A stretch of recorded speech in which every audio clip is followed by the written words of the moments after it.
This will sound very strange, but the death of John Lennon of the Beatles, who was shot in Manhattan, and the release of the new Beatles song, which used artificial intelligence technology in its creation, and this song was released on the same day that Kamala Harris spoke in the UK about artificial intelligence technology, and the Beatles are from the UK.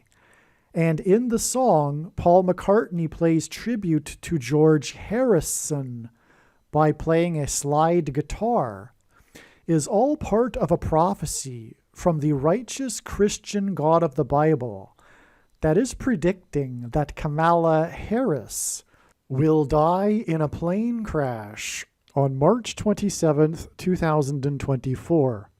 And that there will be a dirty bomb or suitcase nuke explosion in Manhattan on March 27th, 2024. After Kamala Harris is predicted to die in a plane crash, it is predicted that Joe Biden will appoint Michelle Obama as his vice president on April 5th, 2024. And then Biden is predicted to step down, and Michelle Obama is predicted to become the 47th president on April 10th, 2024. And as I will explain in this profound video, God is using this Beatles new song, Now and Then, in order to point back to the Beatles' #1 hit in 1966, with their song titled Michelle. Through this Beatles prophecy and Beatles song Michelle, God is revealing that Michelle Obama will become the president on April 10th, 2024, so that Barack Obama can become the president again. It is predicted that Michelle Obama will become the vice president on April 5th, 2024. The date that this video is posted proves that these predictions are being made ahead of time, as do these time-stamped emails and forensic notes PDF documents. If you are skeptical for some reason, please email me and I will forward these to you. All right, this Beatles video, this Beatles prophecy video is so profound. And it is for sure one of my favorite videos on this channel. Make sure you watch all of this video. It also gets more and more profound as it goes. So you need to watch all of the video. That's the point. It gets more profound as it continues. The direct connection between the song Michelle, sung by the Beatles, and Michelle Obama has been learned. Michelle won Song of the Year at the Grammys on March 2nd in 1967. It was a formal occasion. This was exactly 519 months before Paul McCartney performed Michelle at the White House for Michelle and Barack Obama and others on June 2nd, 2010. It was also a formal occasion. Now, Michelle is Paul's song. Paul wrote the song. There's a history to it. Paul was a busker in the streets of Liverpool, and he had been playing around with a French kind of song and had also visited Paris and was inspired by his experience with the Bohemian culture at the Seine River. Anyway, that's the history of the song Michelle. It is definitely a Paul McCartney song. And when Paul McCartney performed the song Michelle for the Obamas, including Michelle Obama, at the White House, he mentioned that he had been wanting to play this song at the White House for Michelle. And he introduced the song before he played it in that way and asked that Barack would forgive him for singing this song to Michelle. Because, of course, it's a love song. And so anyway, this was a moment. This is a moment in history when Paul McCartney sang Michelle at the White House to Michelle Obama. It's a significant moment in Paul McCartney Beatles history, if you will. Okay, so June 2nd, 2010, the day that McCartney sung Michelle to Michelle, was in turn exactly 161 months before the release of the prophetic new song of the Beatles, Now and Then, that was released on November 2nd, 2023.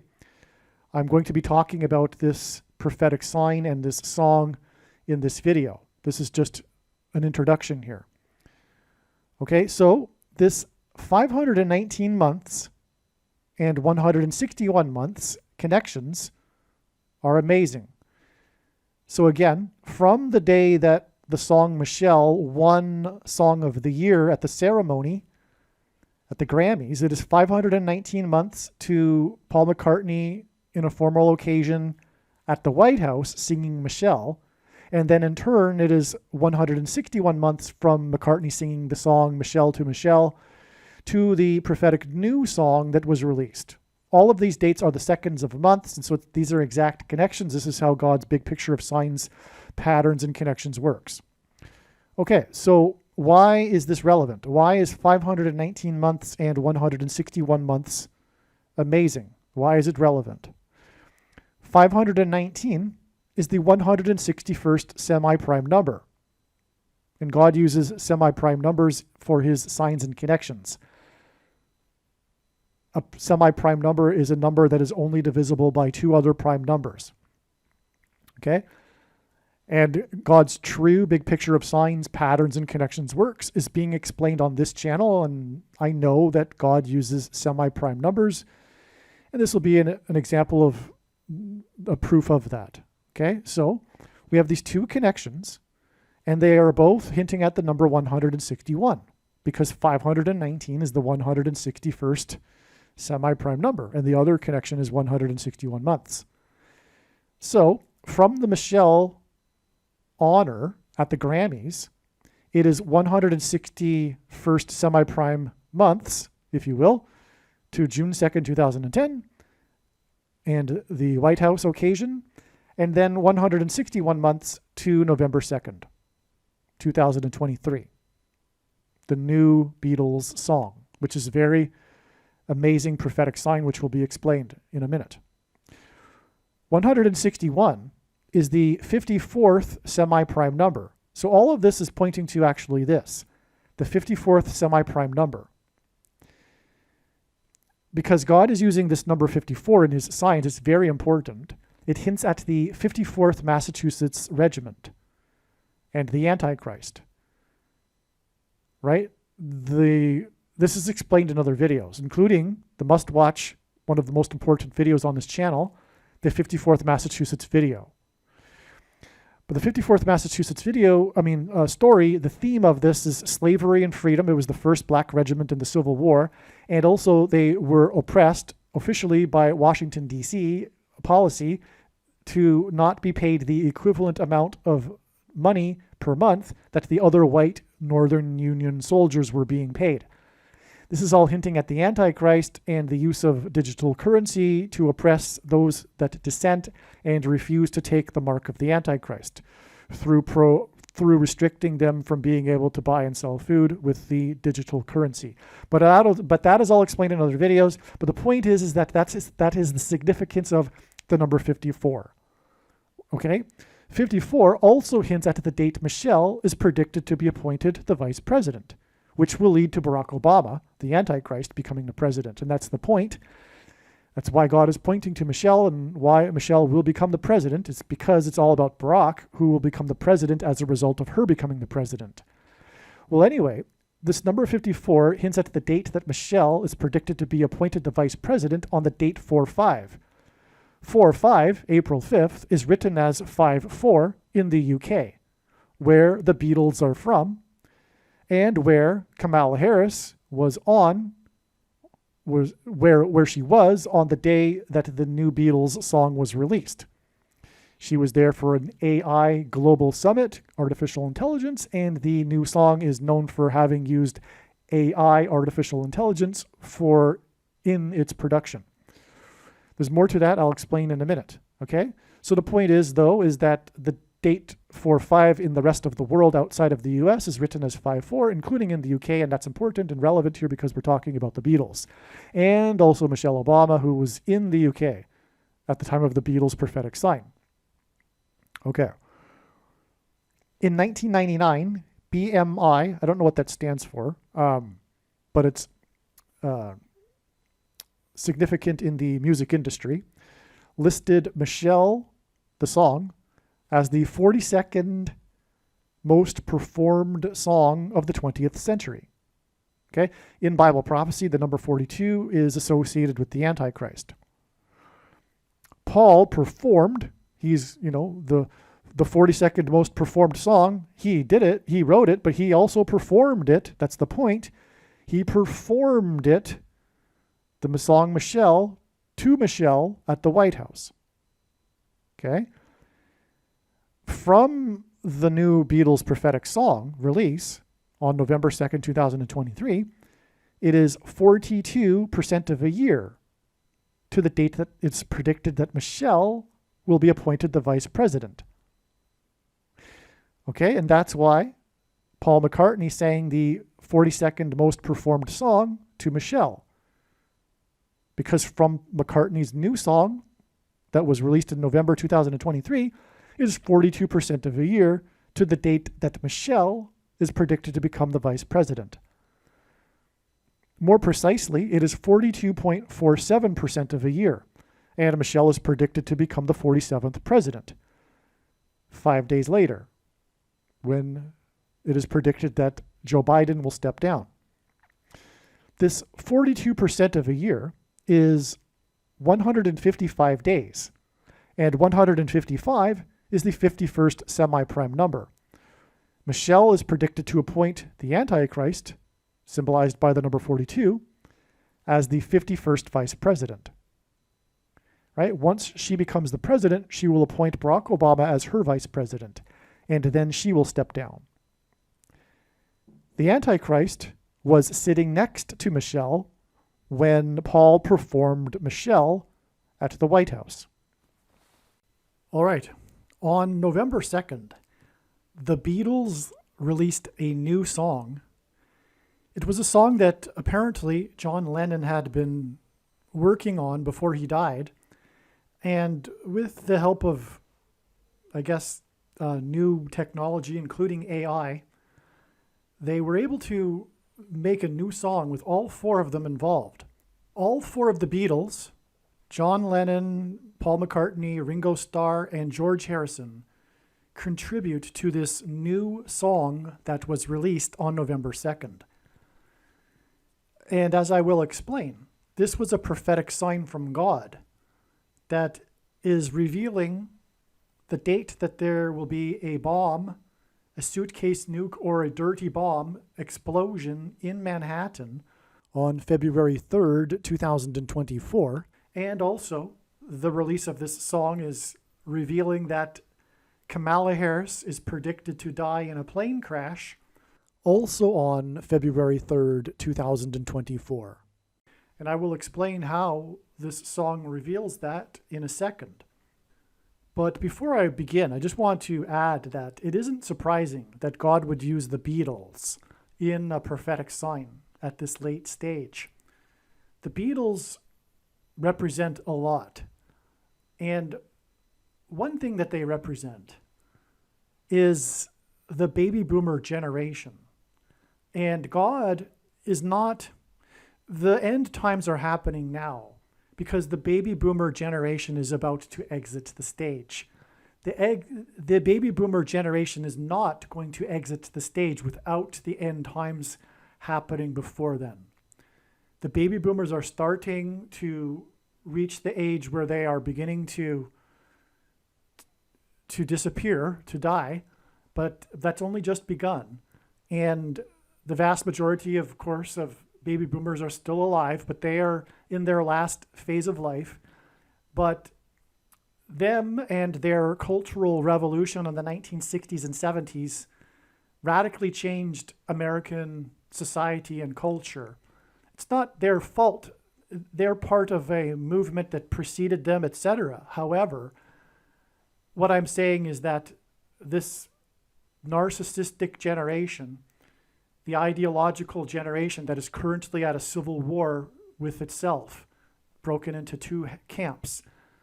And that, by the way, is a cyclical thing that happens every 80 to 100 years. This, what historians call the prophet or gray champion generation, when they become of age, engender a cultural revolution, and then by the time they are elders and in power, they engender an institutional revolution. And every 80 to 100 years, they break off into two camps and have a civil war. In fact, the Civil War was a baby boomer type generation that was at war with itself. And the same with the Revolutionary War 80 years before that, and on and back into history. But what I'm saying, though, is that it makes intuitive sense to me that the end times are not going to happen after the baby boomer generation has left the scene. They are a part of this, and they will be judged. And what I am saying also, and how this ties into the Beatles, is they are this baby boomer generation's cultural revolution in the 1960s that brought us things like abortion and what also historians call the consciousness revolution. It was the birth of a new religion in America and the West, which is what, like I'm saying, is called the consciousness revolution. It is the spiritual but not religious, quote unquote, movement. Those that call themselves spiritual but not religious, that is a religion in itself.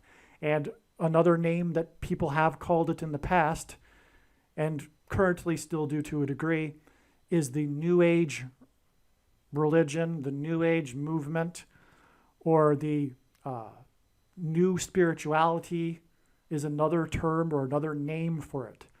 But it is the consciousness revolution, because every 80 to 100 years in that cultural revolution that is cyclical, there is a religious awakening of a sorts. This time, though, in the 20th century, it was the consciousness revolution, and it replaced the God of the Bible. And it is rebellion against God. And the Beatles embody that. The Beatles symbolized that, because the Beatles were on the leading edge of the baby boomer generation. They are baby boomers, but they're at the older end of the baby boomer generation, and they were the leaders of their generation. They were at one time, at one point they had the #1 album on the pop chart and the #1 album on the alternative rock chart as well. I mean, they how can I describe how influential the Beatles were? But they also led this trend to go to India. The Beatles went to India, and they, for a period, followed a guru. George Harrison is also quite known for having followed Hare Krishna, for example. But the Beatles were a part, anyway, in the 1960s of this movement that saw baby boomers and Westerners going to India, for example, and experimenting with all kinds of things, LSD and meditation and Eastern religion and philosophy. In other words, the consciousness revolution. So anyway, this consciousness revolution religion is Antichrist. And that's why I'm saying, in a way, it isn't surprising that God would use the Beatles in a prophetic sign here, right at the end. And I mean really right at the end, because we are very, very close to the return of Lord Jesus Christ in 2024. The new Beatles song is #1 on the charts in the UK. Okay, so I wrote this on November 11th, so I don't know if it still is. Today is November 22nd. But anyway, the new Beatles song reached #1 on the UK charts, and it did so, and this was a part of the news story, 60 years and 6 months after their first #1 song, which is a record time span between the two, between a band's first #1 hit and their last #1 hit. God uses records in his signs, and this is a literal record, pun intended, because of course they produced literal vinyl records. So they called their albums records back then. So in 66, as in 1966, the Beatles had a #1 hit titled Michelle. 60 years and 6 months hints at 66. In other words, this first #1 song since their, this #1 song that is 60 years and 6 months after their first #1 song hints at 66 and their #1 song in 1966. Okay, to confirm, and I'll demonstrate this, but of course we are talking about this prophetic significance of Michelle, alluding to Michelle Obama, who will become the president and then appoint Barack Obama as her vice president, which will lead to him becoming the president and the Antichrist. And the Antichrist, for that matter, is described in the 66th book of the Bible, the book of Revelation, and his number is 666. Okay, to confirm his signs, God pairs 9 and 23 together, and I've explained that many other times in other videos. But this is how God's true big picture of signs, patterns, and connections works. It works on the principle of second and third and multiple witnesses confirming a matter as the Bible says is required. And this is what makes what is being explained on this channel true and not a product of one's imagination, and different and unique than everything else on the internet that claims to be an analysis of God's prophetic signs. And one simple way in which he would provide a second witness, if we think about it, is through pairing certain numbers together, such as 9 and 23, because the Antichrist, the basketball president, wore jersey 23 when he played basketball in high school and became the president in 2009, and also will return to the White House in 2023. Okay, so Michelle, the song, won Song of the Year at the 9th Grammys. Okay, now the number 9 symbolizes God's judgment in his true big picture of signs, patterns, and connections, which is only being explained on this channel. As from the Bible, the number 9 symbolizes God's judgment from the Bible. And so at the 9th Grammy Awards on March 2nd, 1967, the song of the Beatles titled Michelle won Song of the Year. All right, now just hold on to that because I made an error in the last paragraph, so I'm just going to skip ahead. But just keep that in mind, the 9th Grammys, Michelle, the song, won Grammy of the Year. All right? Michelle Obama was born 188% of a year before the song Michelle was released. That is astounding beyond words. All right, that completely confirms the connection between Michelle Obama and the name or the song Michelle. Okay, because 188 is extremely profound in God's prophetic signs because it hints at the 188th word in Strong's Hebrew Old Testament Concordance, which is the word woe, ! Used in context of extreme judgment from God. If you've watched any number of videos on this channel, you will have come across this 188 number repeatedly for good reason. And so we have the birth of Michelle Obama 188% of a year before the song Michelle was released. That is astounding, and it is rock solid confirmation that we are talking about that this song Michelle is pointing to Michelle Obama. Okay? All right, so this song, the new song Now and Then, although all of the Beatles contribute to this, this really is a John Lennon song. I mean, he wrote the song, first of all, and importantly, as will be explained more later in this video, it really is a love song for Paul McCartney. I'll explain more later in the video. I'm tempted to get into it here, but let's just leave it because I've already explained it quite well later in this video. So this is a John Lennon song, in a way, And John Lennon, in simple English gematria, is 121.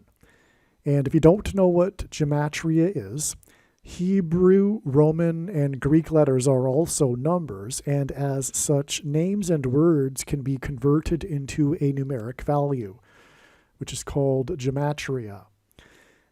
Okay, in 121, the equivalent of John Lennon's name, when A equals 1, B equals 2, C equals 3, etc., 121 is 11 times 11.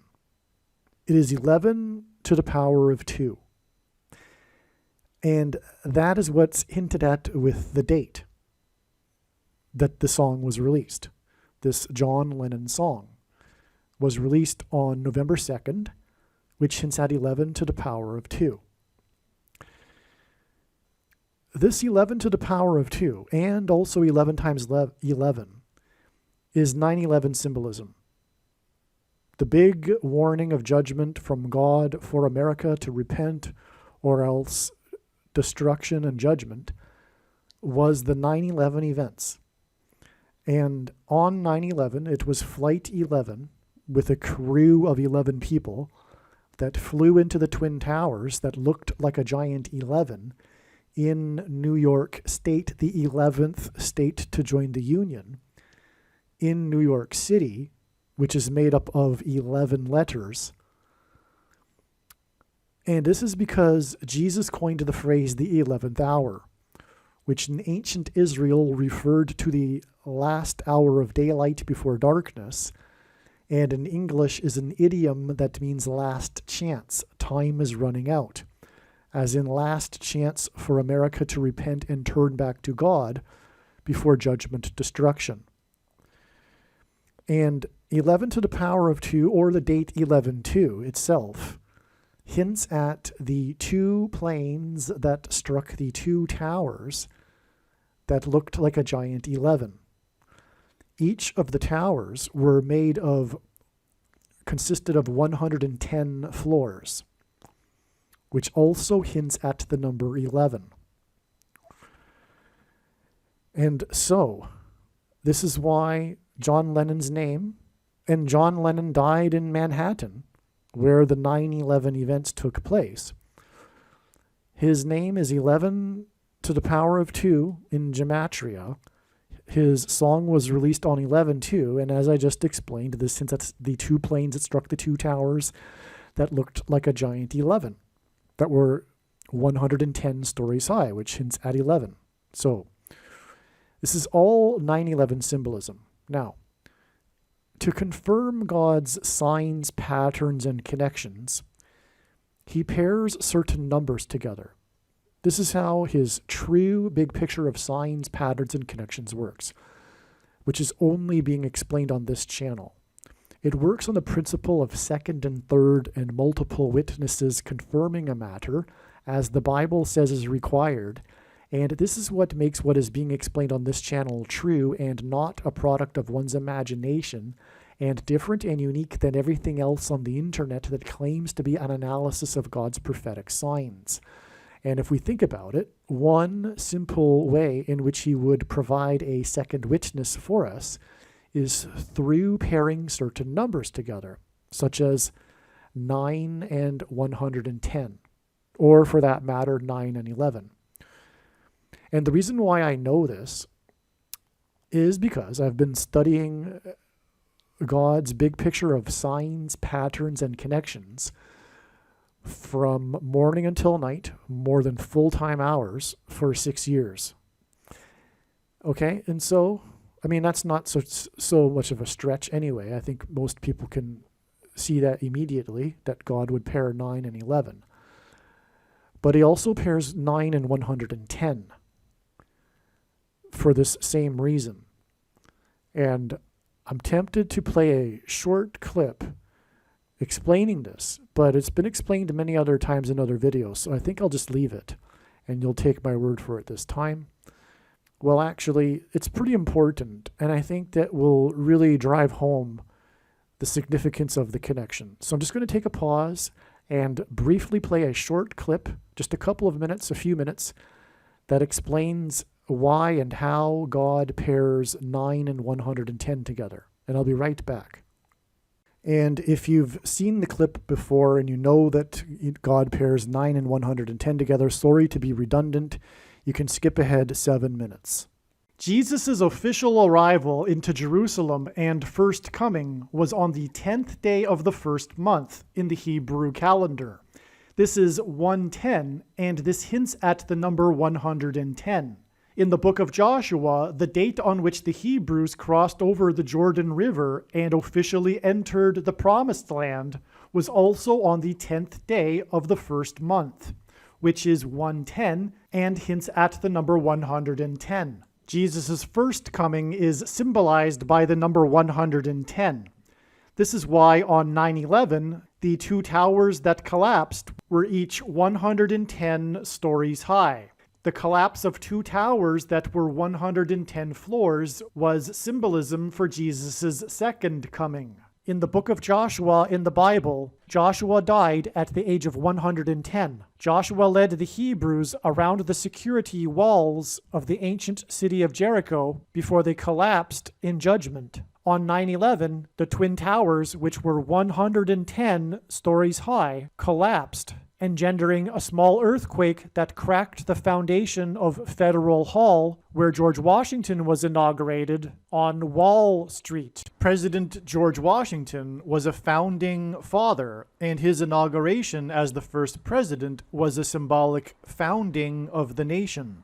The cracking of the foundation of Federal Hall on Wall Street on 9/11 symbolized America's foundation in God being cracked. This is because after Washington's inauguration at Federal Hall, he then walked down Wall Street to Trinity Chapel, where he consecrated the nation to God, saying that if the nation were to ever turn away from God, it would lose its blessings. After 9/11, Trinity Chapel was called the Miracle Chapel, as it was the only building at Ground Zero to have survived. It did not even suffer a broken window due to the 70-year-old sycamore tree that was uprooted as it sheltered the chapel from the falling debris. In commemoration of this sycamore tree outside the chapel, today there is a huge bronze statue of its roots.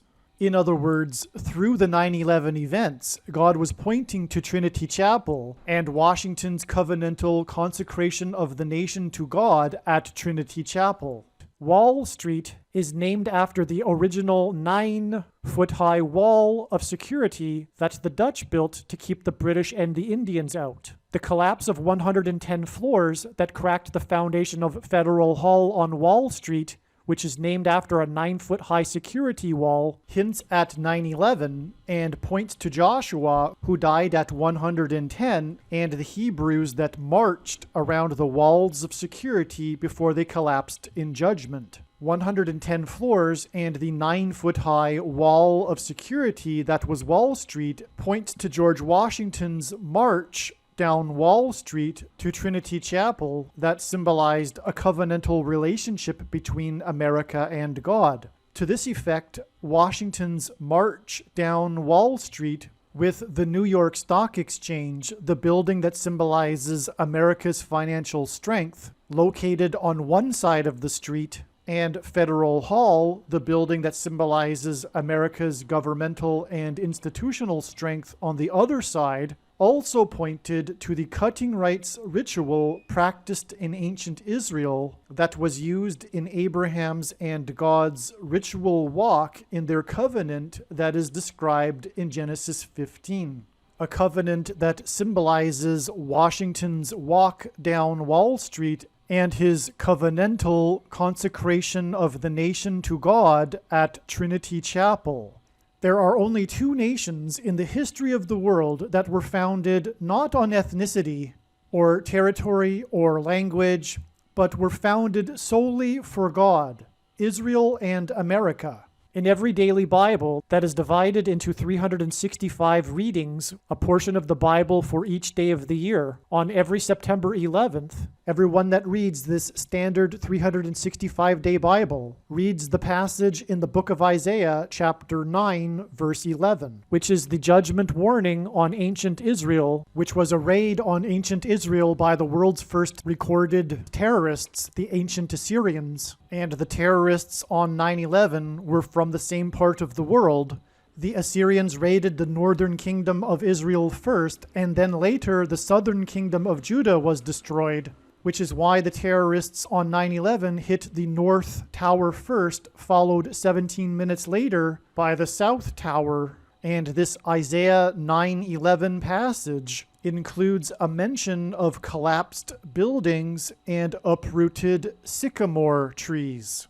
On the morning after 9/11, Senate Majority Leader Tom Daschle gave a speech to the world regarding the events on 9/11. He quoted the passage in Isaiah 9:11, not realizing it was a judgment warning on the ancient Jews. He quoted how, after the raid by the Assyrians, the Hebrews did not repent to God, but instead vowed defiantly to rebuild and become stronger than before. And so, like the ancient Jews, America did not repent after the judgment warning, and instead defied God even more. And so, like ancient Israel, America will now be destroyed. This is why, in God's true big picture of signs, patterns, and connections, he frequently pairs together the number 110 and the number 9.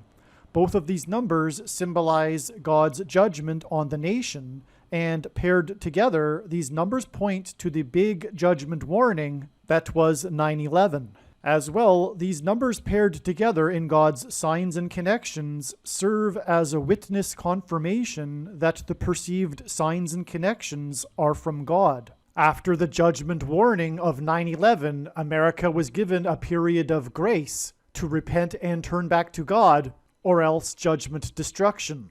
In the Bible, a 20-year period symbolizes a complete period of waiting.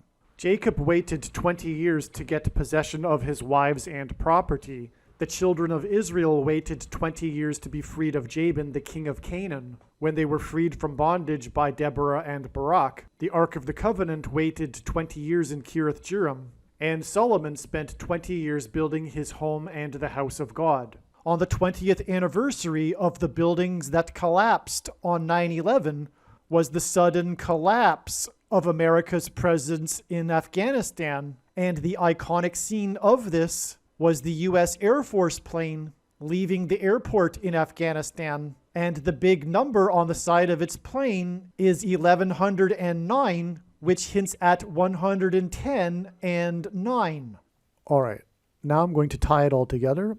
Again, I was explaining how John Lennon's name is 11 to the power of 2, and the date of this new song, which was written by John Lennon, was released on the date 11/2, and how all of this is 9/11 symbolism, and the release date of the song on 11/2 was exactly 680 months after the song Michelle won Song of the Year. Now, I'll explain the significance of 680 months in a minute, but the reason for it is that the 68th word in the concordance, the Bible concordance, the Hebrew concordance, is the word stone.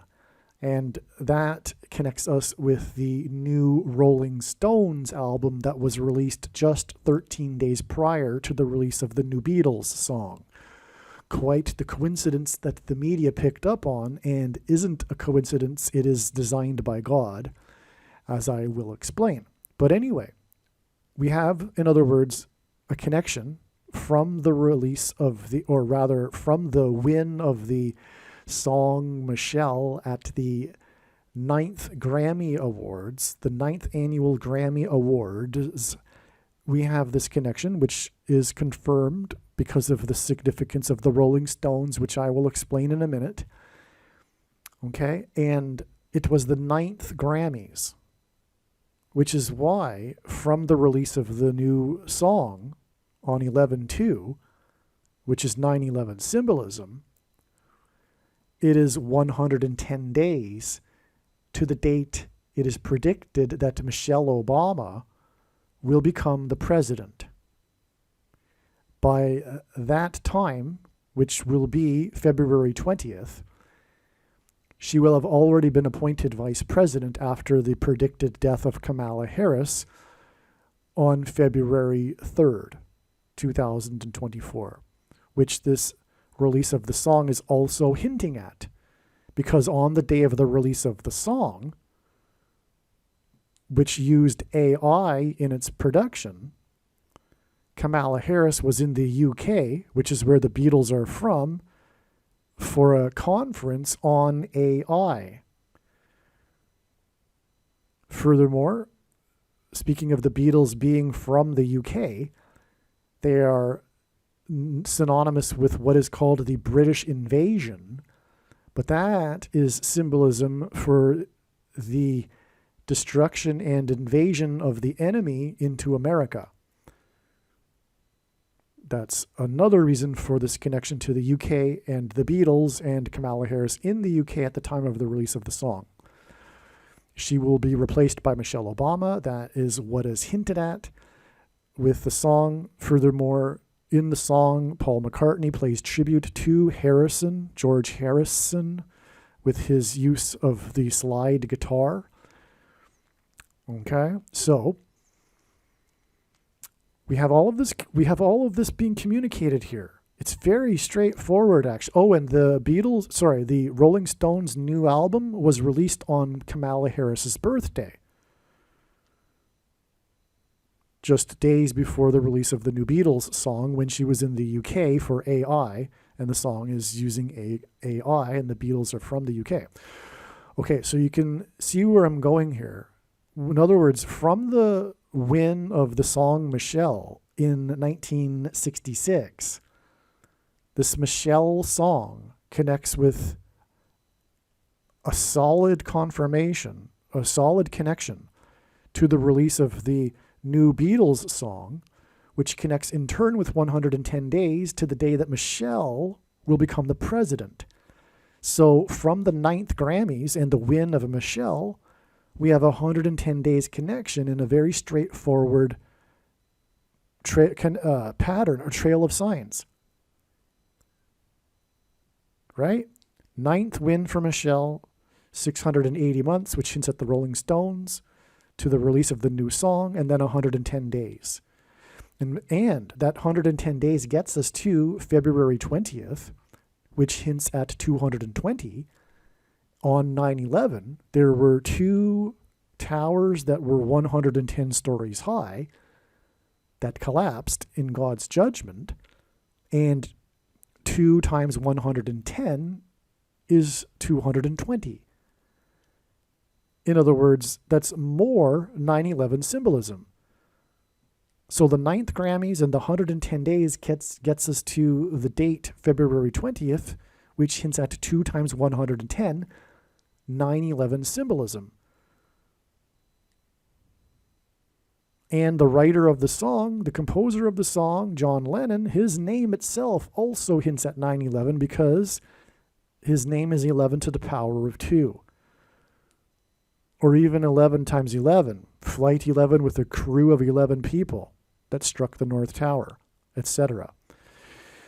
So I think I've established this here. I think you get it. And again, Michelle was born 188% of a year before the before the release of the song Michelle.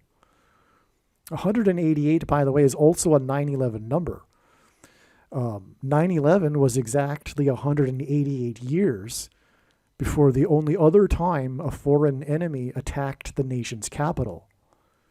Of course, on 9/11, there was a plane that struck the Pentagon in the nation's capital.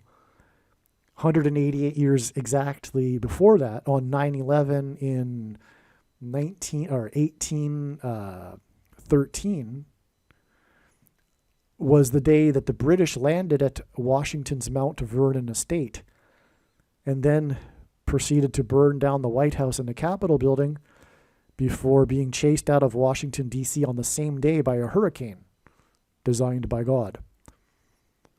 So And anyway, so that's 108. That's one reason why 188 is a 9/11 number. But also, the second plane had a crew of 9 people, and it struck the second tower 17 minutes after the first one. And 17 divided by 9 is 1.888 into infinity. In other words, it hints at 188. Okay, so, and God pairs 9 and 17 in his signs to confirm the signs and connections. That is very important in his big picture of signs, patterns, and connections, the pairing of 9 and 17 in general. So there you have it. So that, I think, is enough to get us going. That's enough for now on this connection with Michelle. There's lots more to this video, however, with all kinds of amazing information.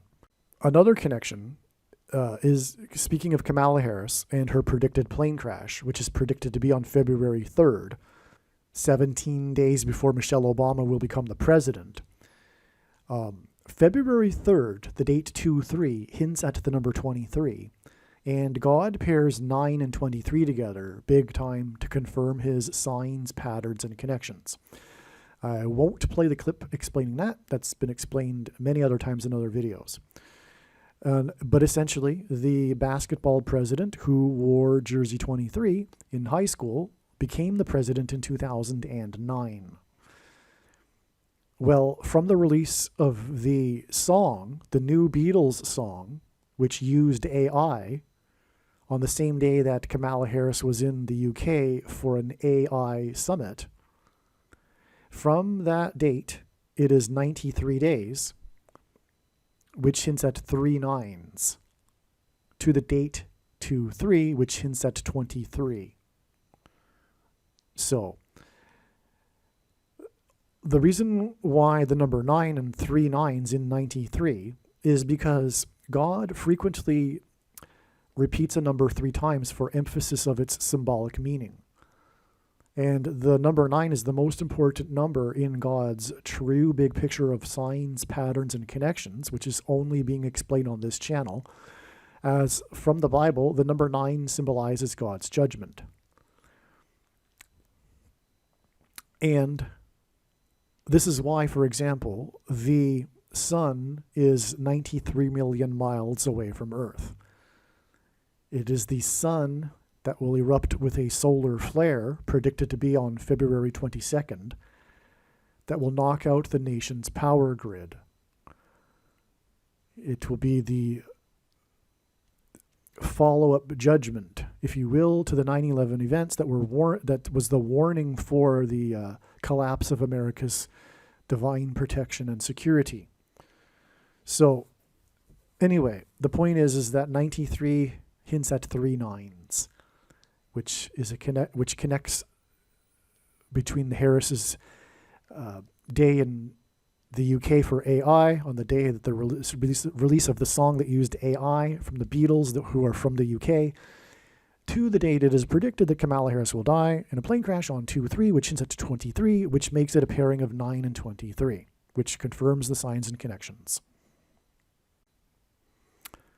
It is also predicted that on the same date, February 3rd, 2024, a dirty bomb, or dirty bombs plural, 2 of them, or a suitcase nuke will explode in Manhattan, New York City, which is why John Lennon died in Manhattan,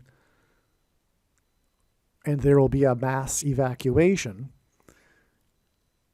And this is also predicted to be on February 3rd, the date 2-3, which connects with 93 days to the John Lennon song. And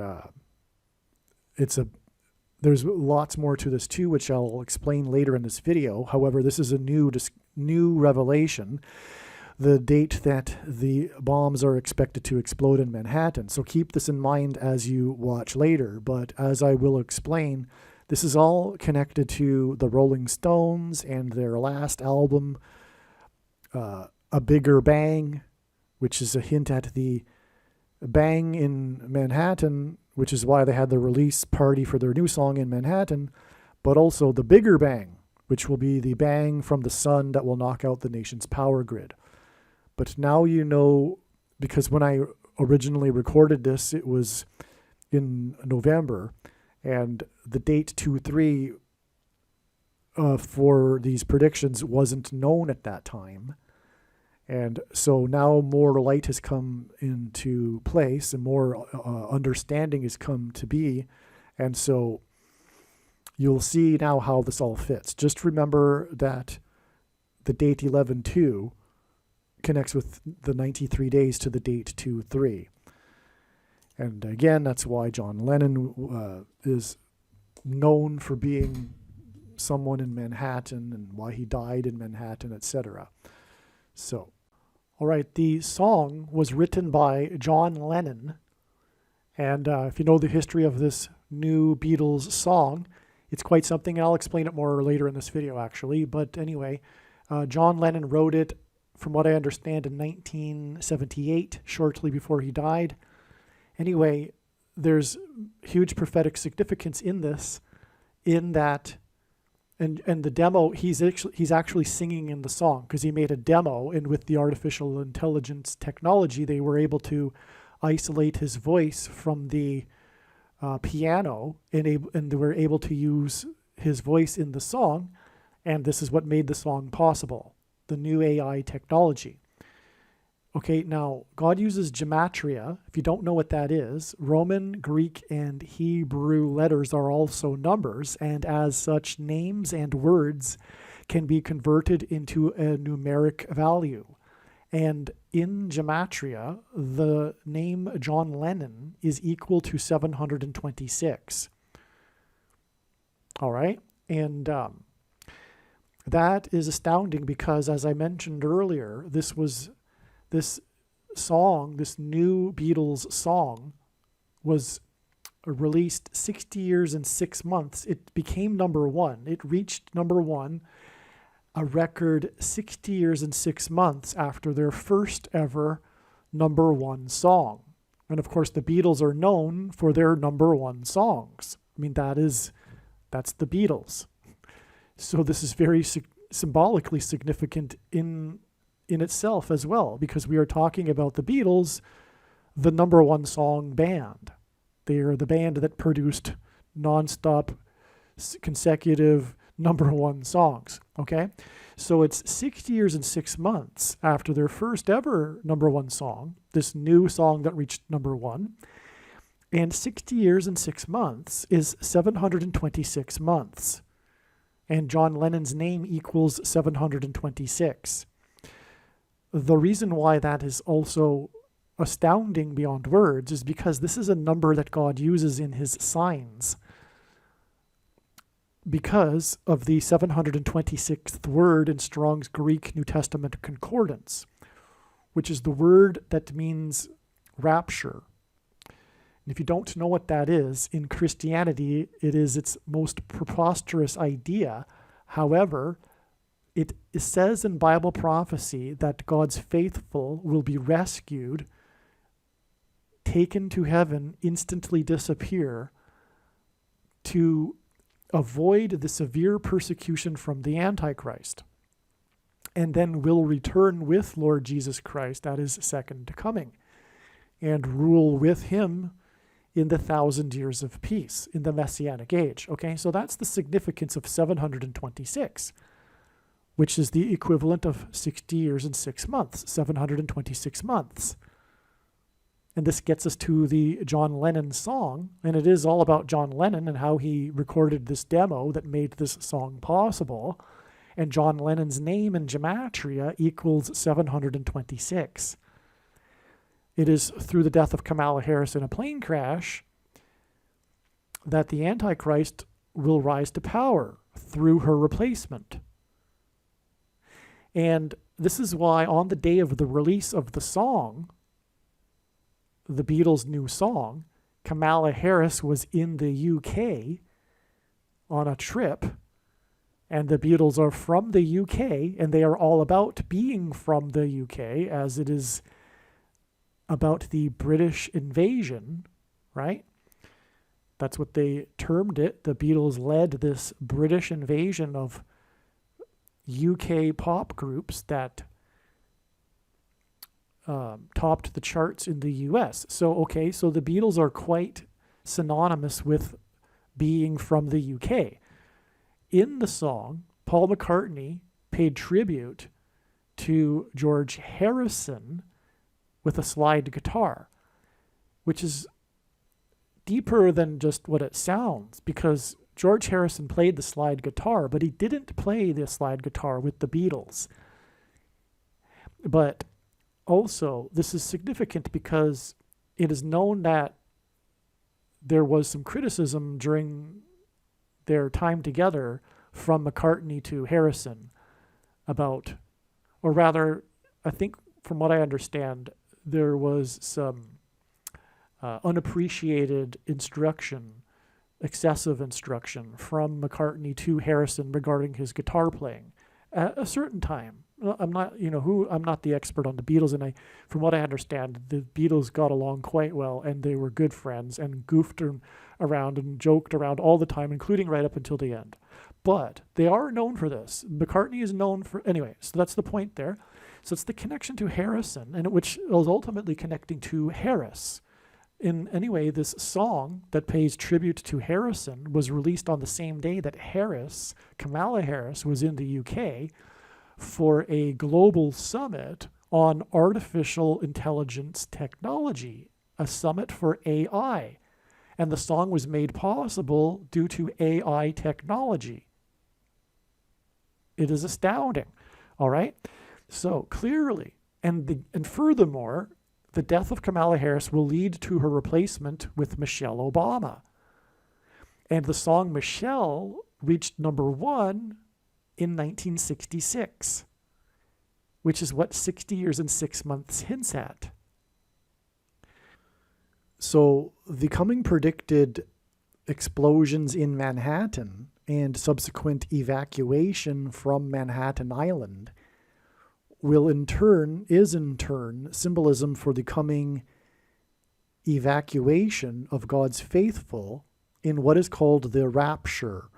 For those that don't know, the rapture is this idea in Christianity in which God's faithful will disappear and not die and escape the severe persecution from the Antichrist, and then return with Lord Jesus Christ at his second coming. And that is why John Lennon's name equals 726, which is the number that symbolizes the rapture.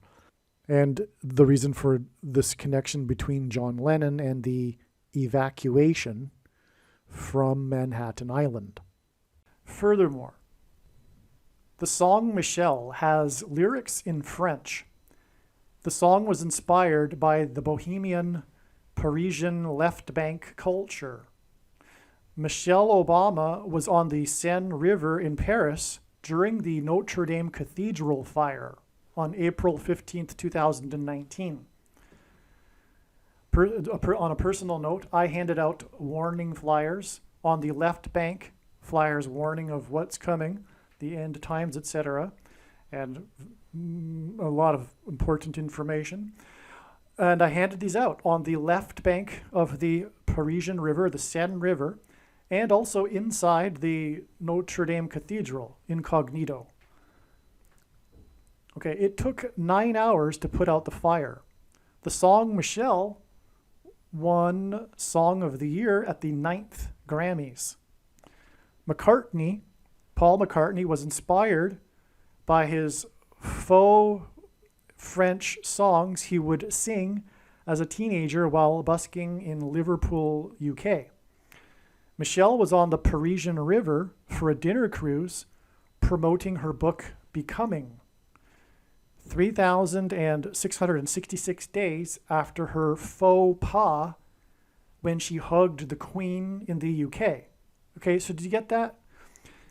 She did a faux pas. That's like the word in English. It's borrowed from French. It's a faux pas, right? And this was in the headlines when she did this, when she and Barack visited the Queen.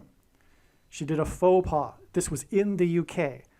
Now, the biggest UK band, the Beatles, Paul McCartney, was inspired with his faux French. He was faking French when he would sing as a teenager busking in Liverpool. Okay, so we have this connection here. And like I'm saying at the beginning here, the song was inspired by his time in Paris and the Bohemian left bank culture. Okay, and that's the river right where Michelle Obama was. All right? Okay. She was on the Paris River exactly 6 times 6 weeks before the 4 deaths in the plane over Washington, D.C. that caused the scramble of 4 F-16 fighter jets and 16 hints at 4 times 4 and the 44th president in Washington, D.C. And the plane was owned by a company named Encore. Encore is French for again. And the 44th president will become the president again. And I should emphasize become because Michelle Obama was promoting her book Becoming at the time of the fire, and she was on that river boat cruise on the river, which, if I failed to mention, was actually affected her cruise. Her cruise was redirected because of the fire. Okay. After Michelle will become the president, okay, so she will become the president again as Encore as a result of a plane crash, which is why the plane owned by the company Encore crashed after it flew over Washington, D.C., and there was 4 deaths and 4 F-16 fighter jets were scrambled because of it. Okay. On the day of the plane crash, which was 4 deaths and 4 F-16 fighter jets, MJ Fox, Michael J. Fox, okay, MJ, the initials equal 23 in simple English gematria, which is why it's prophetic, because Obama wore jersey 23 when he played basketball in high school. And Fox hints at 666, because F is the 6th letter, O is the 15th letter in the alphabet, and that hints at 1 plus 5 equals 6. And X is the 24th letter, which hints at 2 plus 4 equals 6. And that's why God uses Fox in his signs here. And that also includes Jamie Foxx, by the way, in his signs. But anyway, Michael J. Fox, on the same day as the plane crash, fell onto a couch on the stage of a Back to the Future panel, which hints at Back to the Future reality when Obama will become the president again. That's the hint there with all of that. But again, this Fox sign, and again, Fox hints at 666, this was exactly 6 times 6 weeks after Michelle Obama was on the Paris River. And we're talking about a connection to the plane owned by a company named Encore, which is French. And in turn, her time on the river and the Notre Dame Cathedral fire was 3,666 days after her faux pas with the Queen. All right? Did you get all that? That's amazing. More regarding all of this, by the way, is explained in the must-watch Back to the Future Prophecy video on this channel. Absolutely make sure you watch that video. There's a reason for the 3,000 days, which makes it 3,666 days, just for one example, and that isn't, of course, even scratching the surface of the scratching of the surface of the information in the Back to the Future video. All right, I had a feeling the Rolling Stones are connected to this. It can't be a coincidence that they just released a new album just 13 days before the release of the new Beatles song. Naturally, the media is talking about this coincidence. The new Rolling Stones album was released on Harris's birthday, Kamala Harris. Michelle will become the president as a result of the death of Harris. The 56 years and 8 months connection is also 680 months, which hints at H68, a stone. Okay, so the 68th word in Strong's Hebrew Old Testament Concordance is the word meaning a stone. This completes the connection. The new Beatles song is billed as the last Beatles song, and the talk about the Rolling Stones' new album is how it could be their last. This is symbolism for the end. the end of the road for American culture, the end times. These bands also symbolize the British invasion, which is symbolism for walls of security collapsing, Book of Joshua, like I explained. So the 680 months connection needs the Rolling Stones, and together the Beatles and Rolling Stones' new releases confirm the 680 months connection. All right, so in other words, long story short here, we have an astounding confirmation of the connection between the song Michelle and this new Beatles song, okay? And again, it's all pointing to Michelle Obama and through her, the rise of the Antichrist. So again, from the Song of the Year Awards, the 9th Grammys, it is exactly 680 months to the release of the last Beatles song, and it coincides with the timing of the release of the new album by the Rolling Stones, and 68 is the word that means a stone. Yes, the Rolling Stones release is key and is part of this connection from the Beatles' Michelle song. October 20th, 2023 is 2 times 23, which hints at, again, at 223, the 48th prime number, which hints at the 48th president. Days, okay? So 2 times 23, in other words, 46 days, to the predicted appointment of Michelle as the vice president on December 5th. 2 times 23 is 46 days, and she will be appointed by the 46th president, Joe Biden. 2 times 23 days is also 12.60% of a year, which hints at 1,260 days in Bible prophecy, which regards the period of the time of the Antichrist. October 20th, 2023 was Harris's 59th birthday. 59 is the 17th prime number. October 20th, 2023 is 17% of a year before it is predicted that Michelle will become the president. To confirm his signs, God pairs 9 and 17. 17% from the 17th prime number birthday of Kamala Harris is also exactly 9 weeks. And God also pairs 9 and 23. This 9 weeks is also 2 months and 3 days, which hints at 23. And again, Harris was in the UK for a summit on AI on the day that the new Beatles, who are from the UK, song that used AI in its production was released, making it more relevant that the other British UK invasion band released its album on her birthday. The launch party for the new Rolling Stones album was the main part of the story. The launch party was in America 59 years after the British band first invaded America. Okay, so what a coincidence. On Kamala Harris's 59th birthday, the media was talking about how the Rolling Stones were having a launch party 59 years after they first came to America. Okay? And a big part of this story was the performance of Mick Jagger and the Stones with Lady Gaga for Sweet Sounds of Heaven, the name of the song. Lady is Lady Gaga. Lady is a sort of title, which hints at the title of vice president and president. Gaga, in Simple English Gematria, is 16, and it's also 16 in Hebrew Gematria. And by the way, if you don't know what Gematria is, Roman, Greek, and Hebrew letters are also numbers.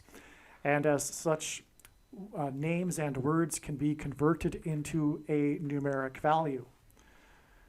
All right, and 16 God uses to hint at 4 times 4 and the 44th president. That's the point here. The launch party was in Manhattan.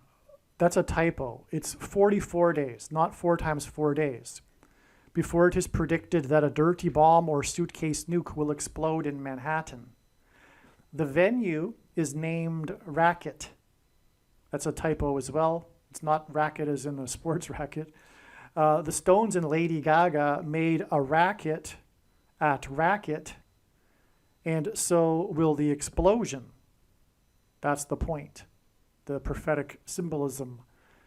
It is predicted that there will be nefarious activity behind the explosion involving U.S. intelligence agencies, which is what Racket hints at also. Okay, and so that's predicted to be, by the way, on December 2nd, 44 days after the launch party at Racket. And here is and by the way, the name of the album, just come to think of it, is Hackney Diamonds, but it was inspired by broken glass on streets in, I guess, Hackney, UK.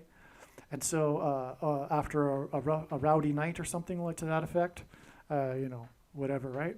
But anyway, so that's also, I guess you could say, symbolism for an explosion and debris and, destruction. Okay, and here is something very interesting. As was explained, it is symbolically very important that Harris visited the nation made up of 4 countries, the UK.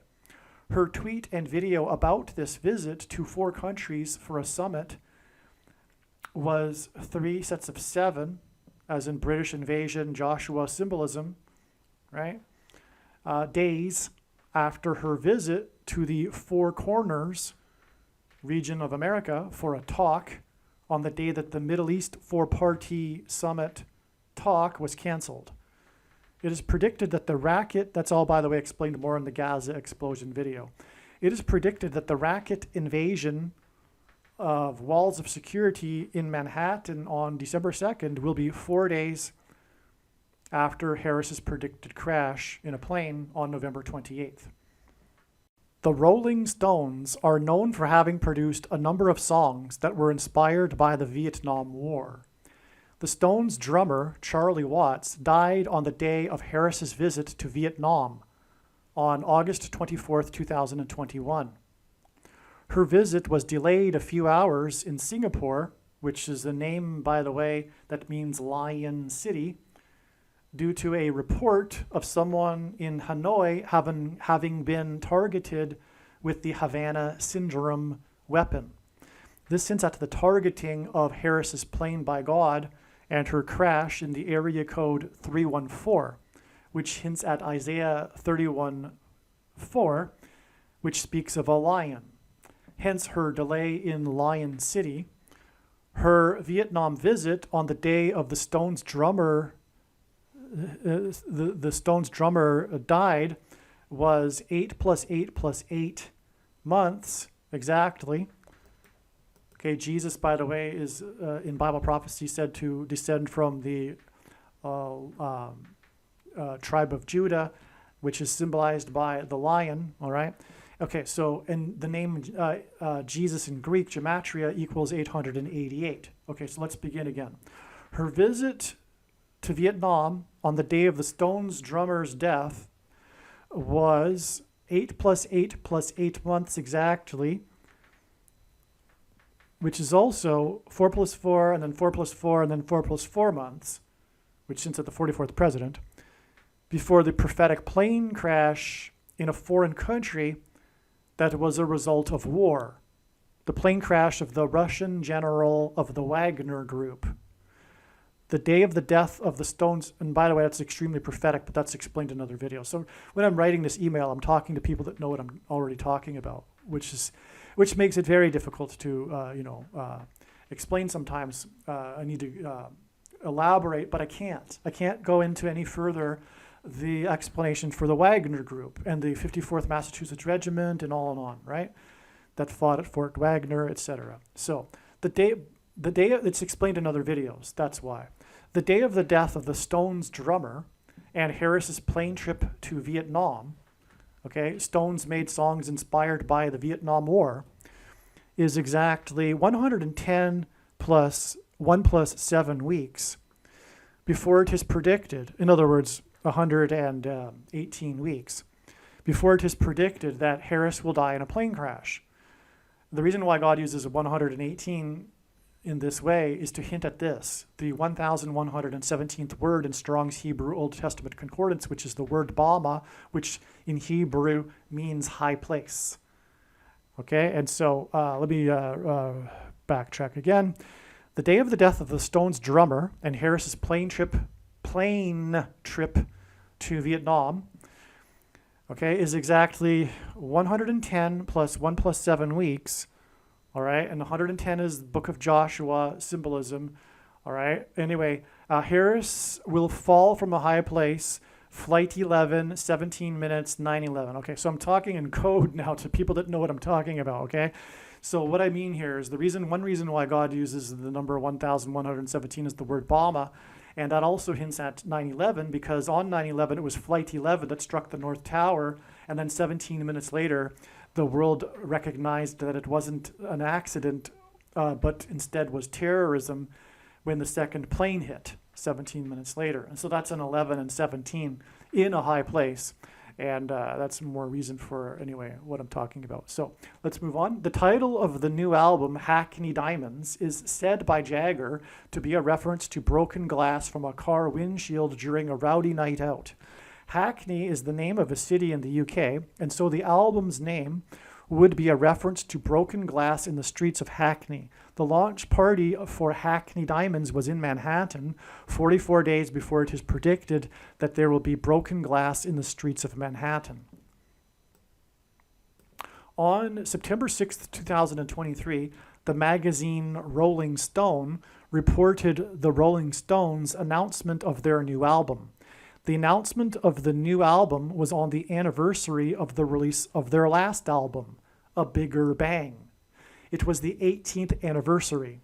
This 18 years is the headline of the Rolling Stone article. In the media in general, a big part of the story of the Stones' new album is how it is their first since 2005, 18 years earlier. 18 years is 6 plus 6 plus 6 years, which hints at 666, the number of the Antichrist. 18 years is also exactly 6 times 6 times 6 months. Okay, and that also hints at 666. This symbolic Antichrist connection to A Bigger Bang album is solid confirmation that the new album hints at the coming Big Bang explosion in Manhattan.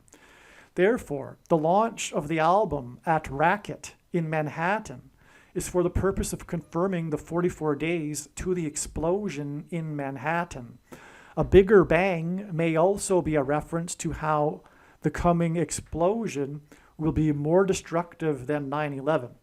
By the way, also, as I'll explain later, John Lennon, who wrote the new song, was shot in Manhattan, and that'll also, as I'll demonstrate, be pointing to the coming explosion predicted in Manhattan. Actually, the announcement of the new album on the 6 plus 6th plus 6th anniversary of A Bigger Bang is 87 days before the predicted bang in Manhattan. 87 hints at Revelation 8:7. The verse that describes the coming solar storm event that is predicted to be on February 22nd, 2024, which will knock out the nation's power grid. This 87 days is also 2 months and 26 days, which hints at H226, the 226th word in Strong's Hebrew Old Testament Concordance, which is the word that means prophetic sign. The bang in Manhattan, predicted to be on December 2nd, is in turn 2 times 11.23% of a year. 11.23% of a year is 41 days. Before the solar event, the predicted solar event on February 22nd. 1123, which is what is hinted at with 11.23% of a year, is the 188th prime number. And as I explained, that's very important. In God's signs, I already explained that. It means whoa, exclamation mark, right? So that's why the 11.23% of the year, in other words, 41 days. Okay, so this hints at 2 times the woe, because again, between the predicted explosion in Manhattan, it is 2 times woe to the predicted explosion on the surface of the sun, which will be a bigger bang than the explosion in Manhattan. The coming explosion on the surface of the sun will be a bigger bang than the coming explosion in Manhattan. All right. Also, 2 times woe explosions. The one in Manhattan and the one on the sun. The Beatles set a new record in terms of time span between their first #1 hit and most current #1 hit at 60 years and 6 months. 666. It hints at 666. They also set a new record for time span in between their last #1 hit and their current #1 hit at 54 years. Their prior record was so that's a typo. The prior record was held by Kate Bush, who has the name of a president, at 44 years, the number of a president. The 44th president is the Antichrist, which is why this sign combines 60 years and 6 months in one record and 44 years in the other record. This may be overanalyzing things, but a part of the well-known hook of Michelle is the bridge that is said to be inspired by a song Lennon was listening to the night before recording. The lyric is, "I love you," with "you" emphasized and drawn out, followed by no vocals for the rest of the bridge. Likewise, in the new song, the chorus ends with "you," that is emphasized and drawn out, followed by an interval with no vocals. This correlation may be confirmation for the connection between the 2 songs in God's Signs. I think it is, but there's more to be said, which I explain more in a second here. The new song was made possible because Yoko Ono is now 90 years old. 90 hints at 9, which is the number that symbolizes God's judgment, as I mentioned earlier. And McCartney got around her control because of this. Yoko Ono is, in simple English gematria, is 110, a pairing of 9 and 110. And that is profound because, again, as I mentioned earlier, God confirms his signs and connections through pairing certain numbers together, and God pairs 9 and 110 together frequently. And I've explained it many other times in other videos why, but it is 9/11 symbolism, okay? The new song reached #1 on the date November 10th, which hints at 110, okay? 1110 is 6 plus 6 plus 6 days before Harris's predicted crash on November 28th. Yoko Ono in English gematria is 660. 66th is the 11th triangular number, and therefore this confirms 6 plus 6 plus 6 days from November 10th. It is said that Yoko Ono was a curse on the Beatles, and therefore Antichrist symbolism. All right. And for that matter, she was nicknamed in the media the Dragon Lady. Okay, so she definitely has this Antichrist symbolism about her, being a curse on the Beatles, right? Everyone knows that, right? And her name, and God uses names, especially peculiar ones like Yoko Ono, to give us a gematria value number. And so there you have it, okay? And anyway, she's 90 years old. The song, which she had a big part in, which I didn't even get into here, she handed over the tape. She found the tape, the demo that John Lennon had made. And so she's a part of the new song story, all right? It isn't surprising that Yoko Ono would be a prophetic sign because she is a big part of the story of the Beatles. So somehow you would figure God would incorporate her as part of this prophetic sign. All right, I believe the bigger picture here is now known. Okay, so now we're getting into the really profound stuff here. Hopefully you've made it this far. Hopefully you follow that with all of the other videos too, because this is how it works. You never know when in the video, you can't turn off a video because it's just constantly new information, and you never know when the big profound thing is coming. And so anyway, when the prediction comes to pass, I think you should know that you need to watch every minute of every video is also the point. Hopefully you've made it this far, because now we're going to get into the really a profound thing here.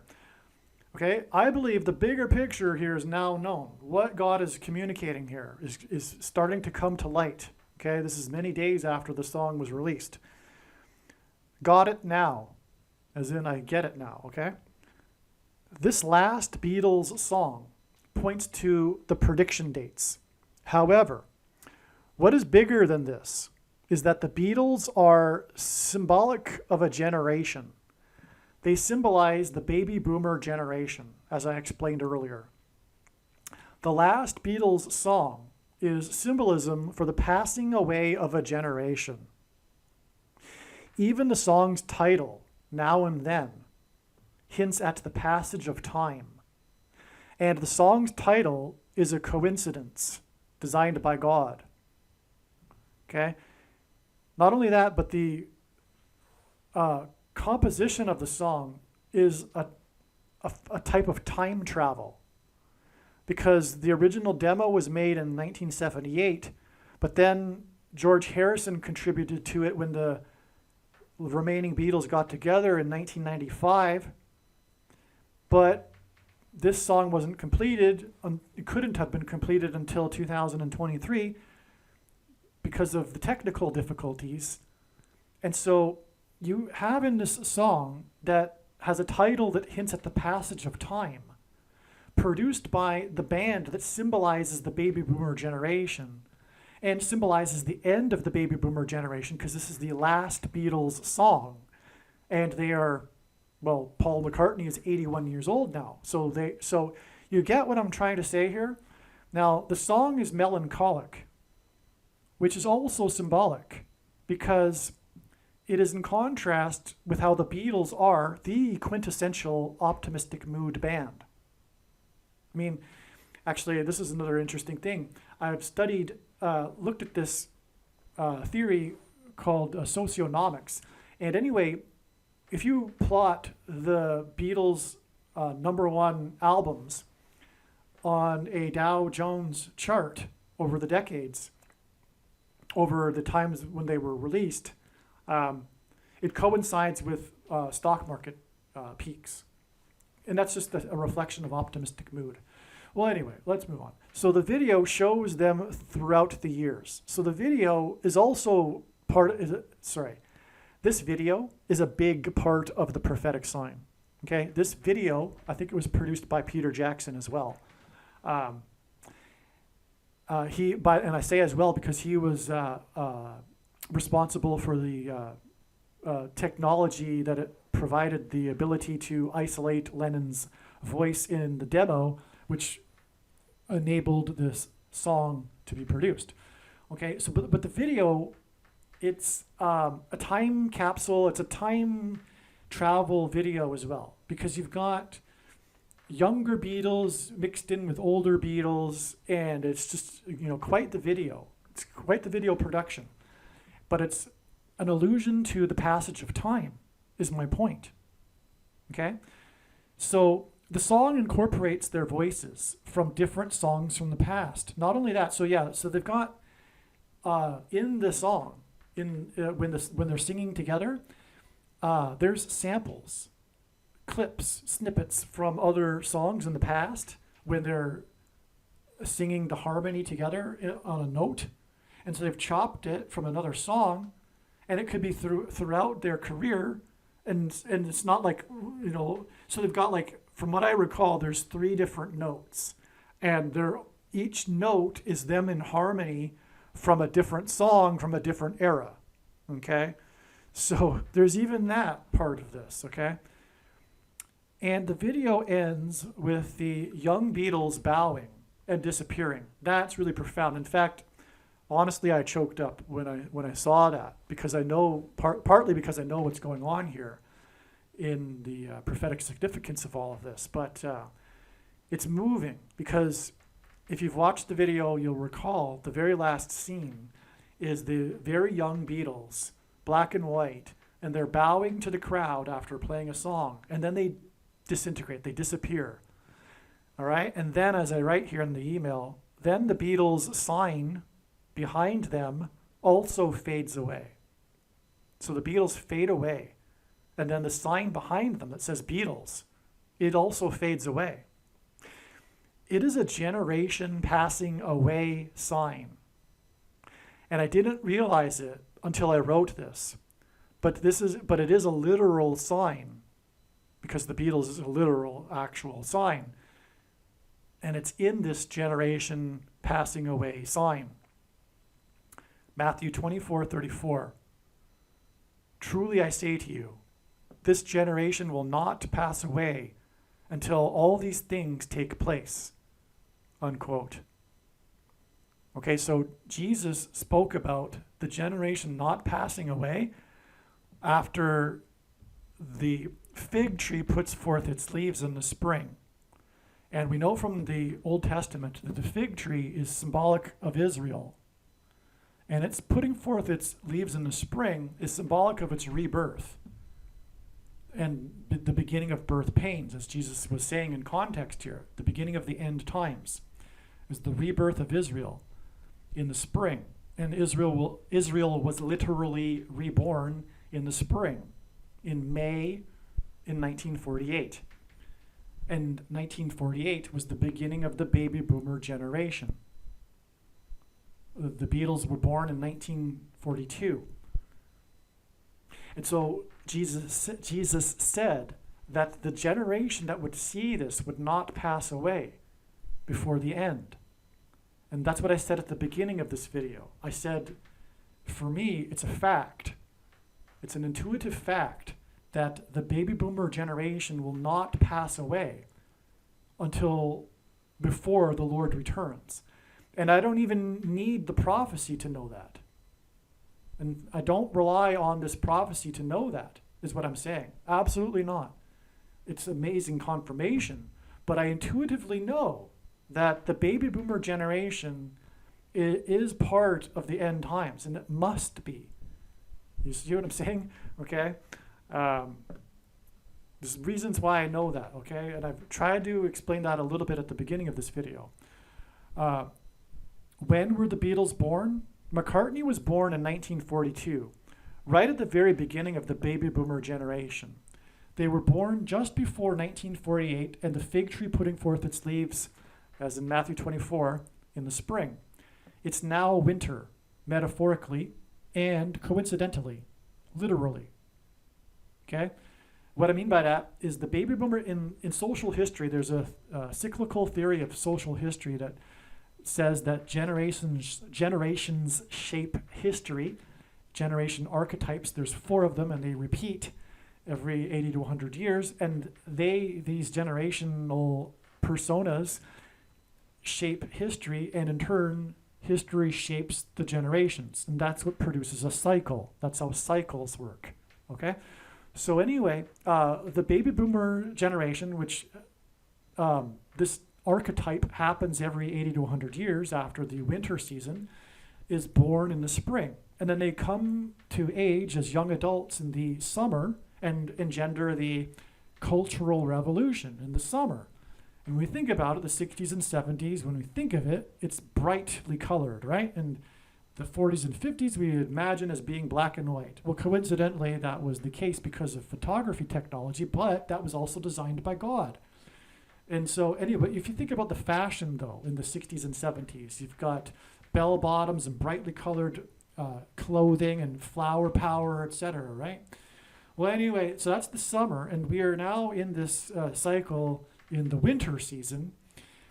And it's not only that, this song, this last Beatles song, was released at the beginning of the winter on November 2nd, as we're moving into a literal winter coincidentally. Okay, because it's designed by God. This coincidence of the Beatles song being released as we move into winter, literally and metaphorically. The Beatles are passing away as we transition into the winter season of crisis, metaphorically and also literally, November, as I just explained. Actually, I don't think I was overanalyzing. In the Now and Then song, the lyric is, I will love you, with a long drawn out you. Likewise, in Michelle. And Michelle also repeats, I love you in the chorus. It is speculated that John had Paul in mind when he composed the song. I think this is likely true. Actually, I don't think that anymore. I know it's true now. I wrote this originally 7 days ago. As you'll see, it's fact for me. All right, and I think prophetically it's a fact. Okay, so anyway, but the larger culture at large is speculating that John had Paul McCartney in mind when he composed the song. Okay, either way, I'm sure Paul sees it as a love song between him and John, because it is. This makes this song communication across time between the two Beatles, which further supports this theme in this sign of passage of time and the passing away of a generation. All right, so it's so moving, actually. I choked up a little bit myself when I started to realize this is actually true. These two, essentially brothers, are singing to each other across time. And so, you know, John wrote this in 1978, many years after they had broken up, and he sings this song that says, you know, it's true. It's all because of you. And so, anyway, that's it. But what I'm saying also prophetically is that it is further confirmation of the prophetic significance of this theme of passage of time. Okay? And therefore, this theme of a passing away of a generation, which implies the end of the age and the return of Lord Jesus Christ and the end times. That's why the end of the Beatles, the last Beatles song, okay? There's much more here. But there's much more here, okay? The last Beatles song was released on November 2nd. John Lennon in simple English gematria is 11 to the power of 2, 121, which is what the date 11-2 hints at. 11 to the power of 2. This song, this last Beatles song, was written by John Lennon, and his name in gematria is 11 to the power of 2. John's name highlights the number 11, and his name symbolically aligns with the date 11-2, the release of his and the Beatles song. The reason Harris's plane will crash on November 28th is because it will hint at the Pilgrims' 11-ship flotilla in 1630 and John Winthrop's shining city on a hill speech that was derived from Deuteronomy 28. That's why she will die in a plane crash on the date 11/28. It's because of John Winthrop's 11 ships and his speech derived from Deuteronomy 28. There were 101 passengers on the Mayflower that arrived in the New World, the Pilgrims' promised land.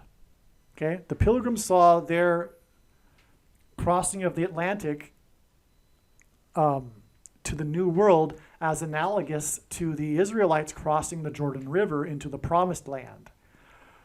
And there were 101 passengers on the Mayflower that arrived. 101 hints at 11, and 101 is the 26th prime number. Yahweh, the name of God, in Hebrew gematria, is equal to 26. The release of the last Beatles song, Now and Then, was released on the date 11/2, which hints at 11 and the Pilgrims, and 26 days later, which hints at the name of God, will be 11/28. The date 11/28 hints at the Pilgrims and Winthrop's speech derived from God's words before entering the promised land, and this is the date it is predicted that Kamala Harris will die in a plane crash. The last Beatles song, Now and Then, symbolizes the passage of time, not only of a generation, but the time between the founding of the nation and the Pilgrims and the current moment in time on the eve of the end and destruction of the nation. That is the big thing here. Okay, so not only is this passing away of a generation theme symbolized with this Beatles prophetic sign, but the Beatles song is released 26 days before it is predicted that Kamala Harris will die in a plane crash on the date 11/28, which hints at the beginning of the nation with the 11 ships, and the speech derived from Deuteronomy 28, which regards God's promises of blessings and curses for the Israelites in Israel, in the promised land, dependent on whether or not they obey God's commandments, which was essentially John Winthrop's speech as well before they disembarked their ships into the promised land. Okay, so again, from this sign of the Beatles that's symbolic of the passage of time, this song Now and Then, this release on November 2nd is 26 days to the date 11/28, which hints and the predicted crash of Harris, okay, and which is also, by the way, hinted at with George Harrison. But this 26 days is relevant too, and the date 11/28 hints at the passage of time between now and back then when the Pilgrims arrived. But the 26 days is also relevant because the 26th prime number is 101, and there were 101 passengers on the Mayflower, and 101 hints at 11, and there were 11 ships in John Winthrop's flotilla 10 years after the Mayflower.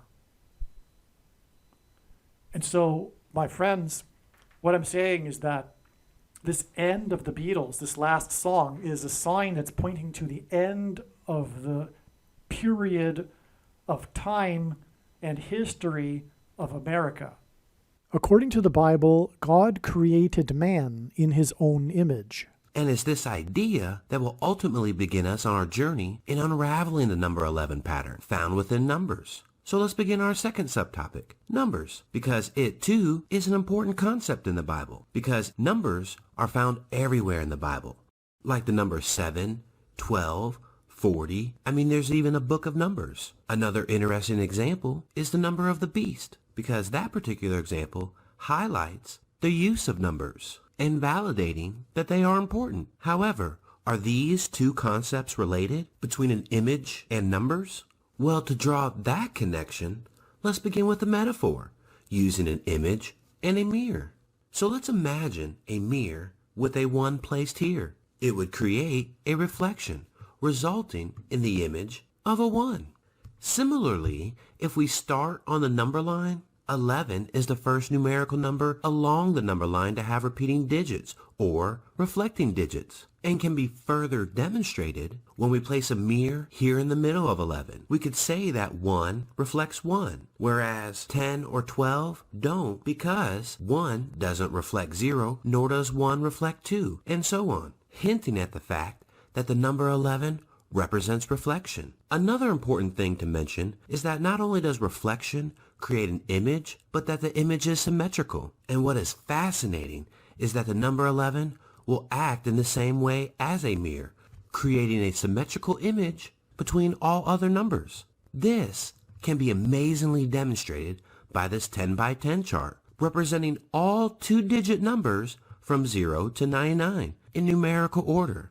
And if you notice, the numbers going down diagonally are numbers that are divisible by 11, starting with 11, 22, 33, 44, and so forth. And if you notice, it acts as our axis of symmetry between the rest of the numbers. For example, let's look at the 34-43 branch. As we follow it out, we have 25 and 52, 16 and 61. Lastly, we have 7, which is symmetrical to 70. This particular example is similar to the 45-54 branch, and subsequently all other branches follow this exact same relationship, demonstrating that the number 11 is literally a number of reflection, creating a symmetry between the numbers that branch off of it.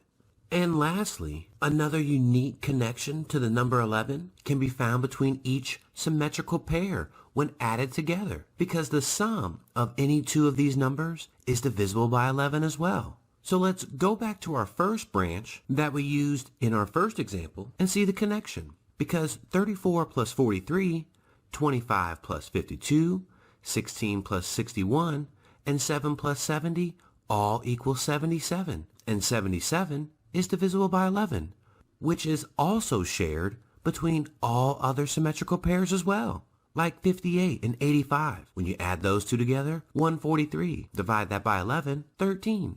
So now that we see that the number 11 represents reflection, like as in symmetry, the number 11 is symbolic of reflection, and this is why the number 11 in God's prophetic signs is symbolic of the reflection in Deuteronomy chapter 28, in which God described his promises of blessings and curses for the Israelites, depending on whether they obey his commandments or not.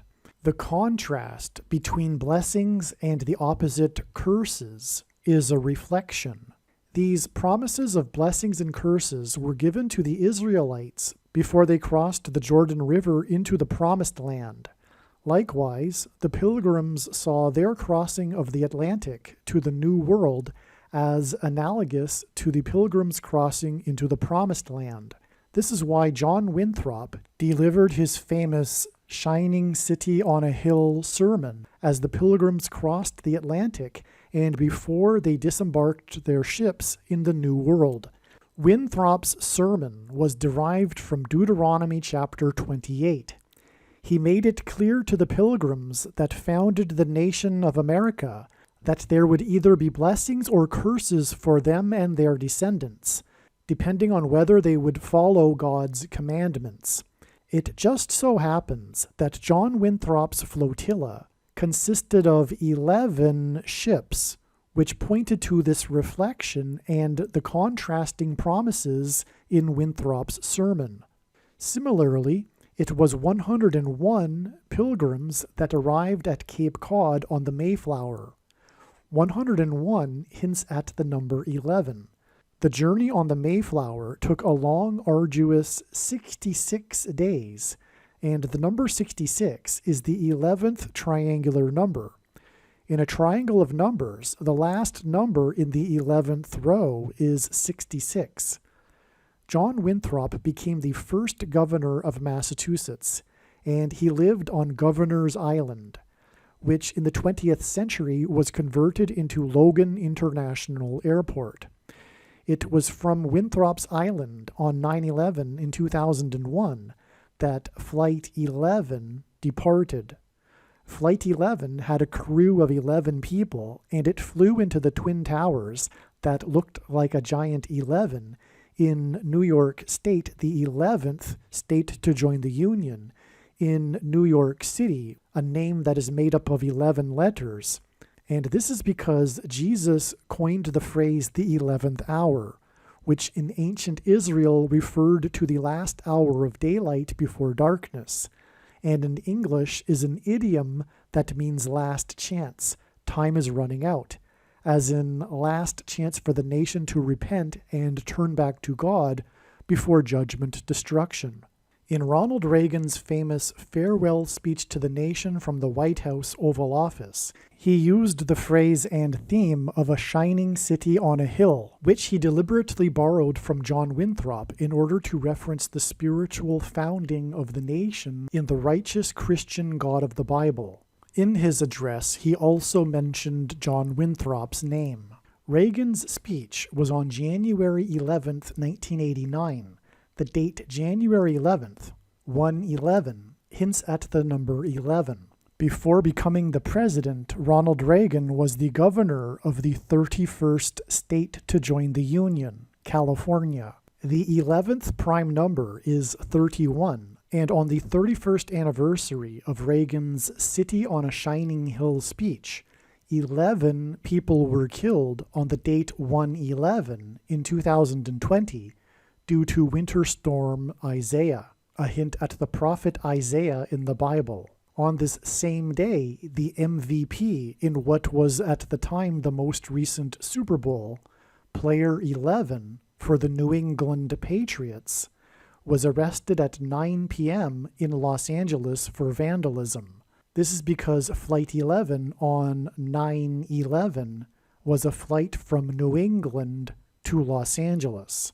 9 plus 11 days after 11 deaths on the date 1/11 due to Winter Storm Isaiah, President Trump trumpeted the phrase "prophets of doom" in a major speech.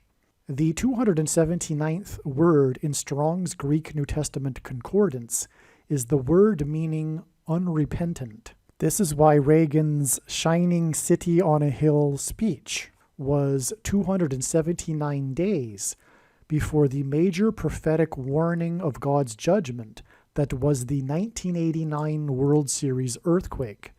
This 279 days was also exactly 40 weeks, and when asked by his disciples for the signs to look for of his return, Jesus replied with the metaphor of birth pains in context of earthquake signs. According to the medical profession, the average human gestation period is 40 weeks. Santa Cruz is Spanish for Holy Cross, and this is why the epicenter of the 1989 World Series earthquake occurred in the Santa Cruz Mountains, 10 miles from Santa Cruz, California, and caused a section of the Bay Bridge that connects the two cities that were playing in the World Series at the time of the earthquake to collapse, which hinted at the bridge between man and God, which is the cross, having been collapsed. And in the most central prophecy in the Bible, in Daniel chapter 9, the Messiah is put to death on a cross after a period of 69 weeks, which is why the earthquake was a magnitude 6.9 and was in California and was exactly 40 weeks after the City on a Hill speech by the 40th president, who was the governor of California. And the 1989 World Series earthquake hit and caused fires throughout San Francisco, a city known for having been built on hills. It is because the number 11 symbolizes God's promises of blessings and curses for his nation in Deuteronomy chapter 28 that it is predicted that U.S. Vice President Kamala Harris will die in a plane crash on the date 11/28 on her way to or coming back from the 31st state, which will lead to the curse of the Antichrist president. John Lennon in English gematria is 726. The 726th word in Strong's Concordance is the word meaning rapture. Okay, so if you don't know what the rapture is, that's when God's faithful will disappear before the severe persecution from the Antichrist and go and be with Jesus in the kingdom and then return with Jesus. At the end of the video of the Beatles' last song, the Beatles members disappear and vanish, just like those in the rapture will disappear and vanish. And that's why John Lennon's name equals 726. In Bible prophecy, it is said that God's faithful will disappear and vanish. They will be raptured in an escape of severe persecution from the Antichrist and tribulation in the world. This rapture event will be on May 26th, 2024. May 26th, 2024 is 206 days after the release of the last Beatles song, which includes the video of them disappearing. 206 hints at 26 and the name of God. Through the name John Lennon and the name of God, God has confirmed the date of Harris's plane crash, which will lead to the rise of the Antichrist, and also the date when he will rescue his faithful from the Antichrist, with two numbers that symbolize 26 in God's name. 26 days and 206 days. Right? From the release of the song and the video, it's 26 days to Harris's crash and 206 days to the rapture. And the video hints at the rapture, and so does John Lennon's name. And we get the connection through God's name of the number 26. The vanishing of the Beatles in the video is a rapture sign. These two songs, Michelle and Now and Then, contain the lyric, I love you, and symbolize the passage of time. Communicate God's love relationship from the beginning and over time with his country, America. The last words John said to Paul before he died were, quote, won't you think of me now and then, unquote. The cassette for Now and Then was given to Paul, said on it, for Paul. Actually, I've come to learn that Paul didn't get the original, and he didn't even get a copy of the original. I think it's a copy of a copy. And anyway, apparently the original has on it written for Paul. But and from what I understand, it is believed that it's John Lennon's handwriting. I suppose I'm 90% sure that that's the general understanding, although I did hear somewhere that it's possible that it's Yoko Ono's writing when she was going through John's stuff or something and wrote it on it. But that's like bringing in the doubt. But there is no doubt, because we know intuitively what God is communicating here through his signs. We know what God is communicating. It is a love song for Paul. And when you think about it, the lyrics also are clearly a friendship. It's clearly friendship. And anyway, what's the bigger point here, though, is that the last words from John to Paul were, won't you think about me every now and then? All right? And as I'll explain, there's more to this, as I'll explain. So rather than repeat it twice, I'm going to come back to this, okay? So anyway, we have this big prophetic sign, which is this last Beatles song named Now and Then. And it is speculated, although it's not, for me, speculation, that the song was written by John for Paul. All right? So, yeah, these words were on John's mind. And that's why he said these words to Paul and wrote a song named Now and Then. All right? And he says in the song, it's all because of you. So, anyway, it's such a beautiful thing, actually. The song reached but I'm going to come back to that in a second. Okay, so the song reached number 1 on November 10th. This is a series of ones. This is more confirmation that the symbolism in the date 11-2 hints at the number 11 to the power of 2, and is confirmation that John Lennon's name hints at its gematria that equals 11 to the power of 2. It is confirmation that the purpose of this is for hinting at the number 11, John Winthrop's 11-ship flotilla, and God's promises of blessings and curses. The name John in John Lennon hints at John in John Winthrop, right? That's something that wasn't mentioned earlier. As I was saying, the release of the song connects to the predicted crash of Harris on the date 11/28, which hints at John Winthrop and his speech derived from Deuteronomy 28 and the 11 ships. Well, we also have confirmation from the actual name of John, because it's 11 to the power of 2, and we've confirmed that that's prophetically relevant through the other ways. And furthermore, his name is John. John Lennon hints at John Winthrop. That's amazing. People around John before he died say that John knew he was going to die shortly before he died. He had a premonition. And the last words he said to Paul before he died were, Won't you think of me now and then?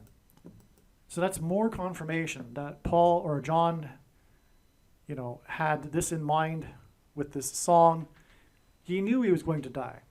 He had a premonition, and the people around him say that this was clear.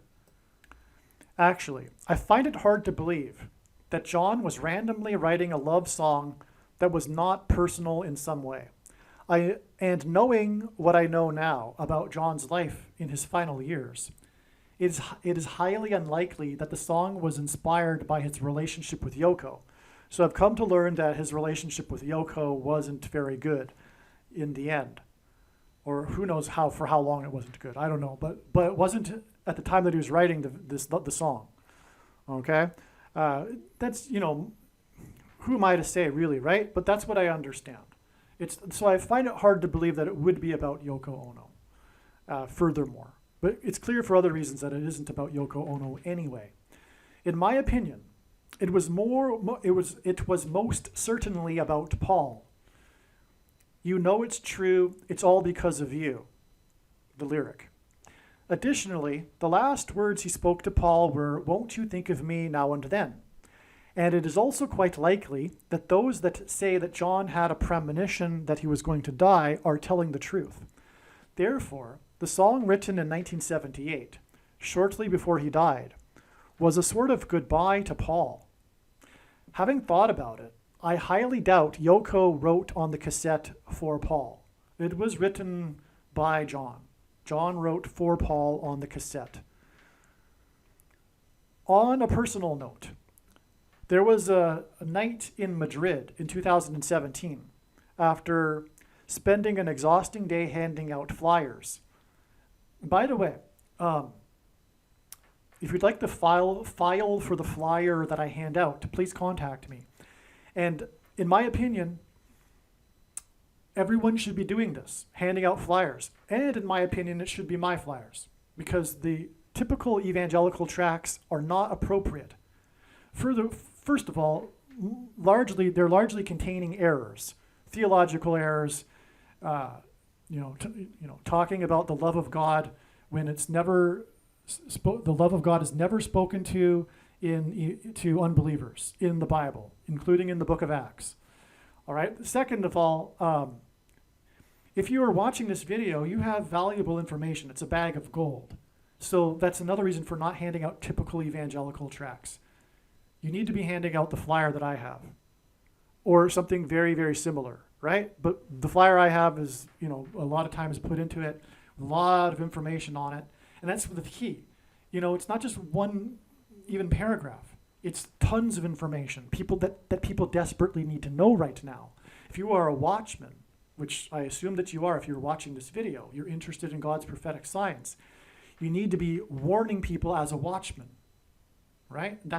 You need to, as the Bible says, the sons of Issachar knew what to do according to the times. You need to know the times that you're in order to know what to do. All right, so anyway, I really don't know what people are thinking if they are not doing this. Even if they're shy, handing them out anyway, courage isn't a lack of fear, it's action in spite of it. You can hand them out on busy street corners and mailboxes, car windshields and busy parking lots, all right? And you need to be doing something like this all the time, right? I don't understand what people are thinking. It's a bag of gold, and Jesus warned Christians that did nothing with their bag of gold that they would be going to hell. That's clear in Matthew 25, okay? So, all right, so anyway, on a personal note, there was a night in Madrid in 2017 after spending an exhausting day, and you should be exhausting yourself as well. You should be working to the point of exhaustion every day. If you're watching this video, it's probable that you're spending too much, you're a video watcher, the irony here, and that you're spending too much time watching videos. You can't take the knowledge with you to heaven. You need to be using it. And you need to be getting out there every day in your spare time and exhausting yourself, working yourself to the bone. That's what it means to be a follower of Christ. Your sole purpose for being alive right now is to help others, right? After spending an exhausting day handing out flyers, I had to go to a jazz club and collect the keys to the Airbnb room from a musician playing on stage. The Airbnb place was a sort of artist's studio. I slept on some sort of inflatable mattress that seemed to be in a musician's room. But sitting alone in what would be considered a common living room of the warehouse apartment, I found myself staring at a poster of John Lennon or the Beatles and contemplating the life of John. My thoughts were how John was now dead and that his fame and fortune did not matter in the end. He had a great life, so I assumed at the time, but he lost out on the opportunity to serve God. Even though my night with accommodations had been a serious struggle, I felt blessed with that opportunity, and I was contemplating something to the effect that there is no reason to be envious of John in any way. I felt the glow of the Holy Spirit. This was just thinking to myself, it wasn't really about John. The Beatles song was produced using AI. Harris was in the UK for an AI summit on the same day the song was released. It reached number one after 60 years and 6 months since their first number one hit. Their last number one song was 54 years ago, which broke the prior record of 44 years.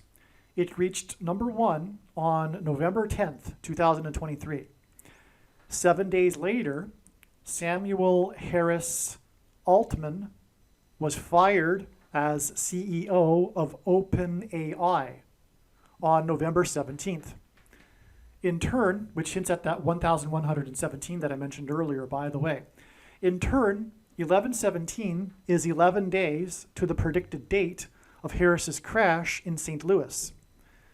This 7 days and then 11 days hints at Genesis 7:11, and also the eclipse that peaked over St. Louis at 1:17 p.m. The Beatles founded the Apple Music Company. Their first and last hits are 60 years and 6 months apart. The Apple computer was sold, the first one, was sold for $666.66. An apple is the symbol for the forbidden fruit and the serpent in the Garden of Eden that tempted Eve. The Antichrist's number is 666. The mark of the Antichrist will be enforced through Apple computer products and AI. Digital currency will be used to enforce the mark of the Antichrist, and this is why their last hit was 54 years ago. The number 54 hints at the 54th Massachusetts Regiment and programmable digital currency, because of the story of the 54th Massachusetts Regiment, which was about the $13 that they weren't paid, that the other white northern soldiers were paid, an example of oppressive minority laws. And it hints at, of course, the 13th Amendment, which abolished slavery. The first black regiment was the 54th Massachusetts Regiment. And anyway, this money aspect of this 54th Massachusetts Regiment story is symbolism for the oppressive minority laws that will enforce the mark of the Antichrist through programmable digital currency and the rationing of food, which, by the way, also Apple hints at. The apple is a food. This 54 years record broke the prior 44-year record because the 44th president is the Antichrist. The eclipse peaked for 4 times 40 seconds. There are 44 days remaining in the year after November 17th, the day that the CEO of OpenAI was fired. And on November 17th, it was announced that 44,000 hours of 6th day of the first month footage is to be released. Okay? That's another prophetic sign. But anyway, again, the date 11/17 hints at Obama, and the Antichrist described in Leviticus 11:17. Okay.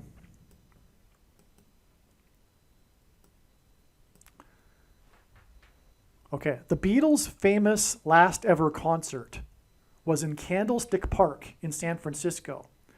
The Lord has used Candlestick Park in other signs, including the 1989 World Series earthquake and the power outage during a Monday night football game that was on Hanukkah Day 1, which made the name Candlestick hint at the menorah candles in the temple.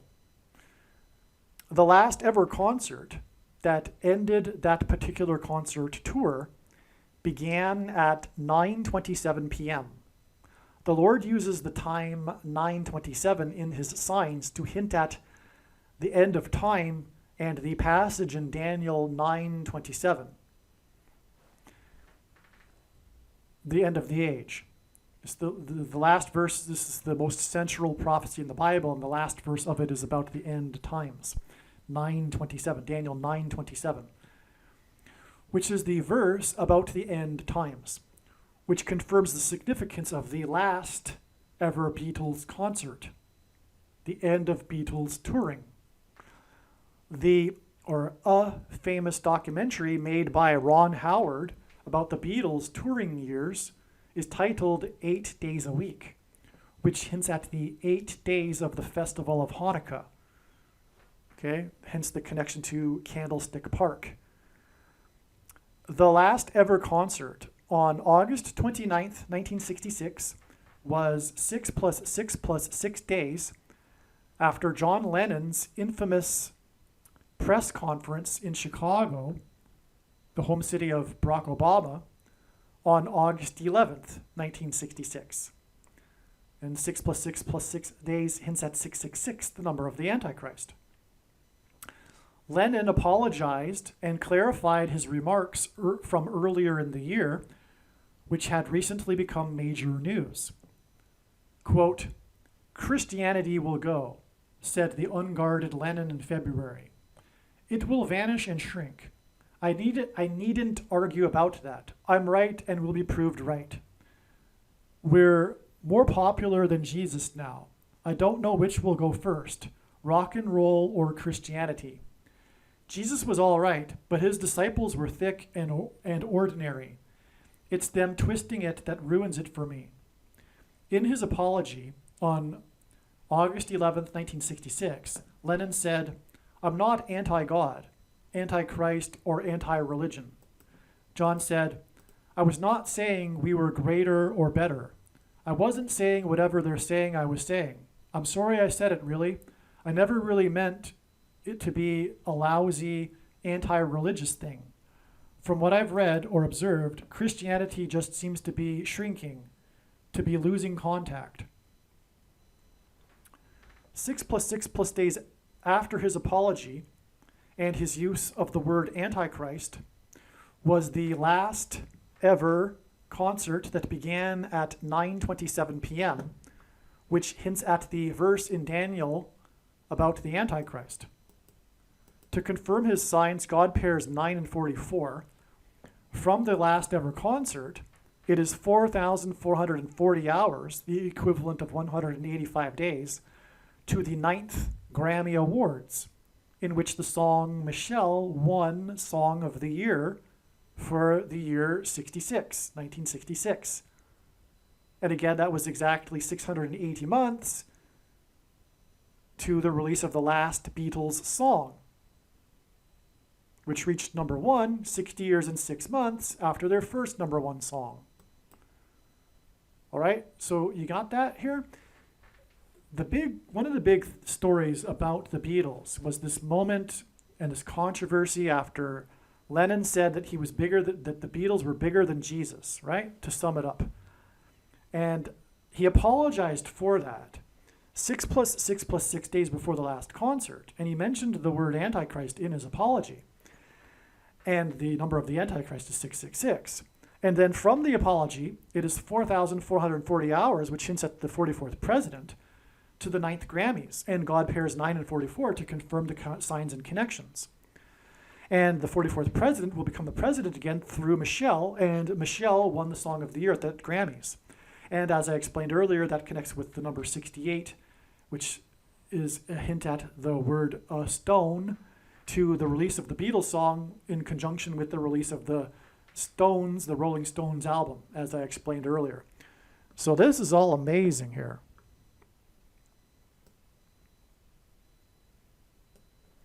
And so here we have it. The Beatles represent the baby boomer generation, but the baby boomer generation and their cultural revolution represents the radical departure from God. And the Beatles also represent this cultural revolution as, in a way, they led the way. It's not even as in a way. They did lead the way, literally. The Beatles led the way in the cultural revolution. You know, and God designed it, by the way, for them to break up at the appropriate time when they no longer needed to be leading the way of the cultural revolution. You go into the 1970s and the cultural revolution is well underway by that point. And so the purpose of the connection to the song Michelle in 1966 is to point to the words of John Lennon in 1966. That's the bigger picture here, okay? Yes, okay, we got this fine connection to the song Michelle, hinting at Michelle. Of course, she will enable Barack to become the president again, but there's more to it, right? Now, as I mentioned earlier, you know, Michelle was born, 1 year, 8 months, and 8 days, 188 before the song was released, etc. But there's still more to it. Ultimately, it's also pointing back to this year, 1966, right? That's also, again, why the 60 years and 6 months connection, too, between the first and most recent or last hit, number one hit. It's all about 1966, but it's pointing to 1966 because of the symbolism in the last concert that was 6 + 6 + 6 days after John apologized for his controversial remarks about Christianity. That's what it's all pointing to here. Because the Beatles embody this sentiment towards Christianity in the baby boomer generation and the cultural revolution. That's what it's all about here. All right, so this is the bigger purpose of this last Beatles song, Prophetic Sign. It is a passing away of a generation sign, but it isn't just any generation. This is the baby boomer generation, the drivers of American culture for 60 years. It is entirely fitting that the end of the baby boomer generation would coincide with the end of the age, and the return of Lord Jesus Christ. I have read about and been quite interested in the subject of generations and their roles in social history. In my opinion, it is obvious that it is impossible for the Lord to return after the baby boomer generation has passed away. The baby boomer generation is not going to be absent for the end times. This is an intuitive fact for me. Paul McCartney is 81 now. The leading edge of the baby boomer generation is now past the average life expectancy age. The time for the Lord to return and the end of the age is now. All right, so as I wrote here, there's more to the story of Now and Then and the John and Paul connection. It's in the second half of this video. It's clearly supernatural. So there's too much to type out to my friends here, so I'm just going to give it a shot explaining it, okay? So as I mentioned earlier in the video, I said I would come back to this theme of John writing the song for Paul and John's last words, okay, to Paul. By the way, those last words to Paul were in the hallway of the Dakota building in Manhattan. And John was shot in the Dakota building of in the hallway of the Dakota building in Manhattan, okay? But anyway, his last words to Paul were, "Won't you think of me now and then?" And the song, as we know, was titled Now and Then, that John wrote shortly before he died. And clearly it's a song that's about friendship. It's clearly about Paul. And there's even speculation, which I think is true, that the words for Paul on the original copy are actually John's handwriting. All right, but shortly after, from what I understand, from what I recall, maybe like a year after John died, Paul McCartney had gotten together with his childhood idol, Carl Perkins, a famous singer from before the time of the Beatles. And Carl, I guess it would have been the 50s. I think Carl Perkins would have been a rock and roll artist in the 1950s. But Carl Perkins, in the presence, I think in Paul McCartney's home, from what I recall, sang a song that he wrote for Paul. And the song ends. How does the song end? The song ends with the words "now and then." But I'm not sure if it says, "Won't you think of me now and then?" But I think it is. I think it does say something to that effect. But the final words of the song are "now and then," and it's about thinking of their Carl Perkins and Paul McCartney's friendship.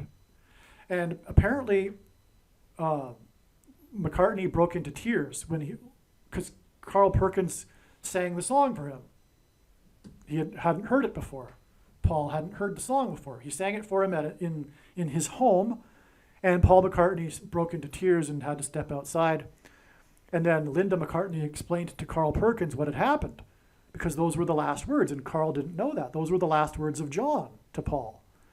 And that can't be a coincidence. But not only that, we have in a video, and you can see it in the video that I've linked to in this email, but there's a moment where Carl Perkins is in his home studio telling the film crew about the story, about the song that he sang for Paul and the sentimental meaning it had for Paul and everything. And right at that moment, on the intercom, his wife or someone buzzes Carl Perkins and tells him that Paul McCartney had just called. And the film crew and Carl Perkins is shocked, and the film crew are like laughing, but it's like a shock kind of laugh. Like, we can't believe what's just happened here. Because he was just talking about Paul. And then Paul called him. And it's not like they call every day, because Carl Perkins asked his wife or whoever, "Did you get his number?" Because, Paul just, the message was Paul just called. Well, did you get his number? So anyway, it's not like they're calling every day, every hour or something. And then Carl Perkins said to the film crew right after that, "So if you don't think that this man has some kind of connection to the spirit world," so that was Carl Perkins' words.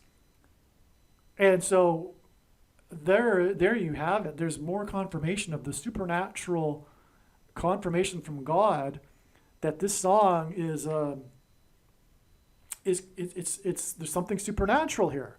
These were the last words of John to Paul. The song's named "Now and Then." "Won't you think of me now and then?" And they were given in the hallway where John was shot. And now you have the story of the Carl Perkins connection as well here. What can we say? This is clearly a song about the passage of time, and God has done some amazing things here regarding this.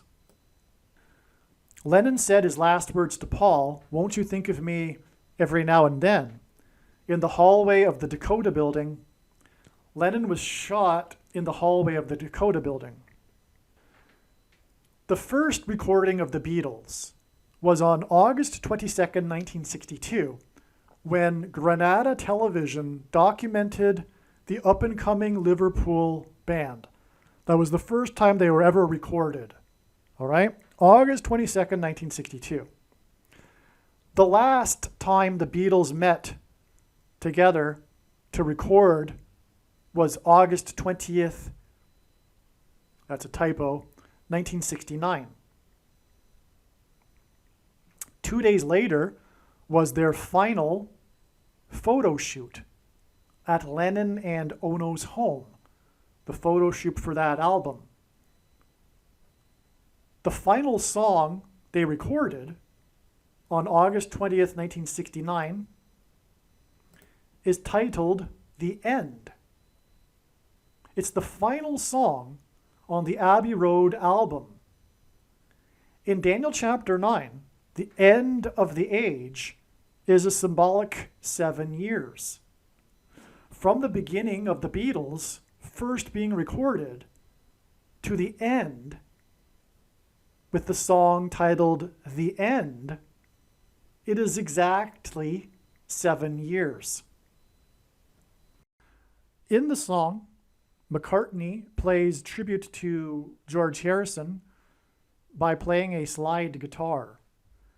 Harrison's biggest song was My Sweet Lord.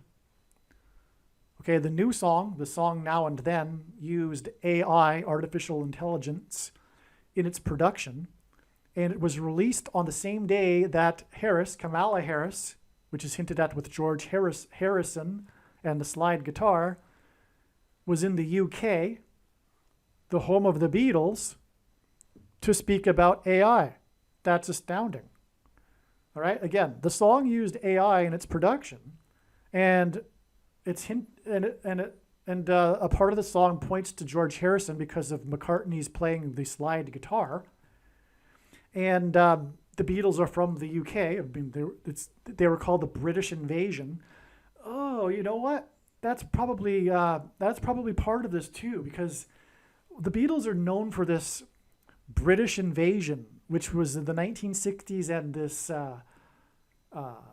large number of British musicians that became the biggest hits, right? And the Beatles were the biggest of the British invasion, as they call it. But this would be symbolism for the invasion, which is currently symbolically happening with the southern border. That's also symbolic of what's coming. But it also is an allusion to Revelation chapter 12, when Satan and his angels are thrown down from heaven to earth. That's an invasion of the demons, right? And ultimately, we are talking about, eventually here next year, a mass demonic possession and genocide.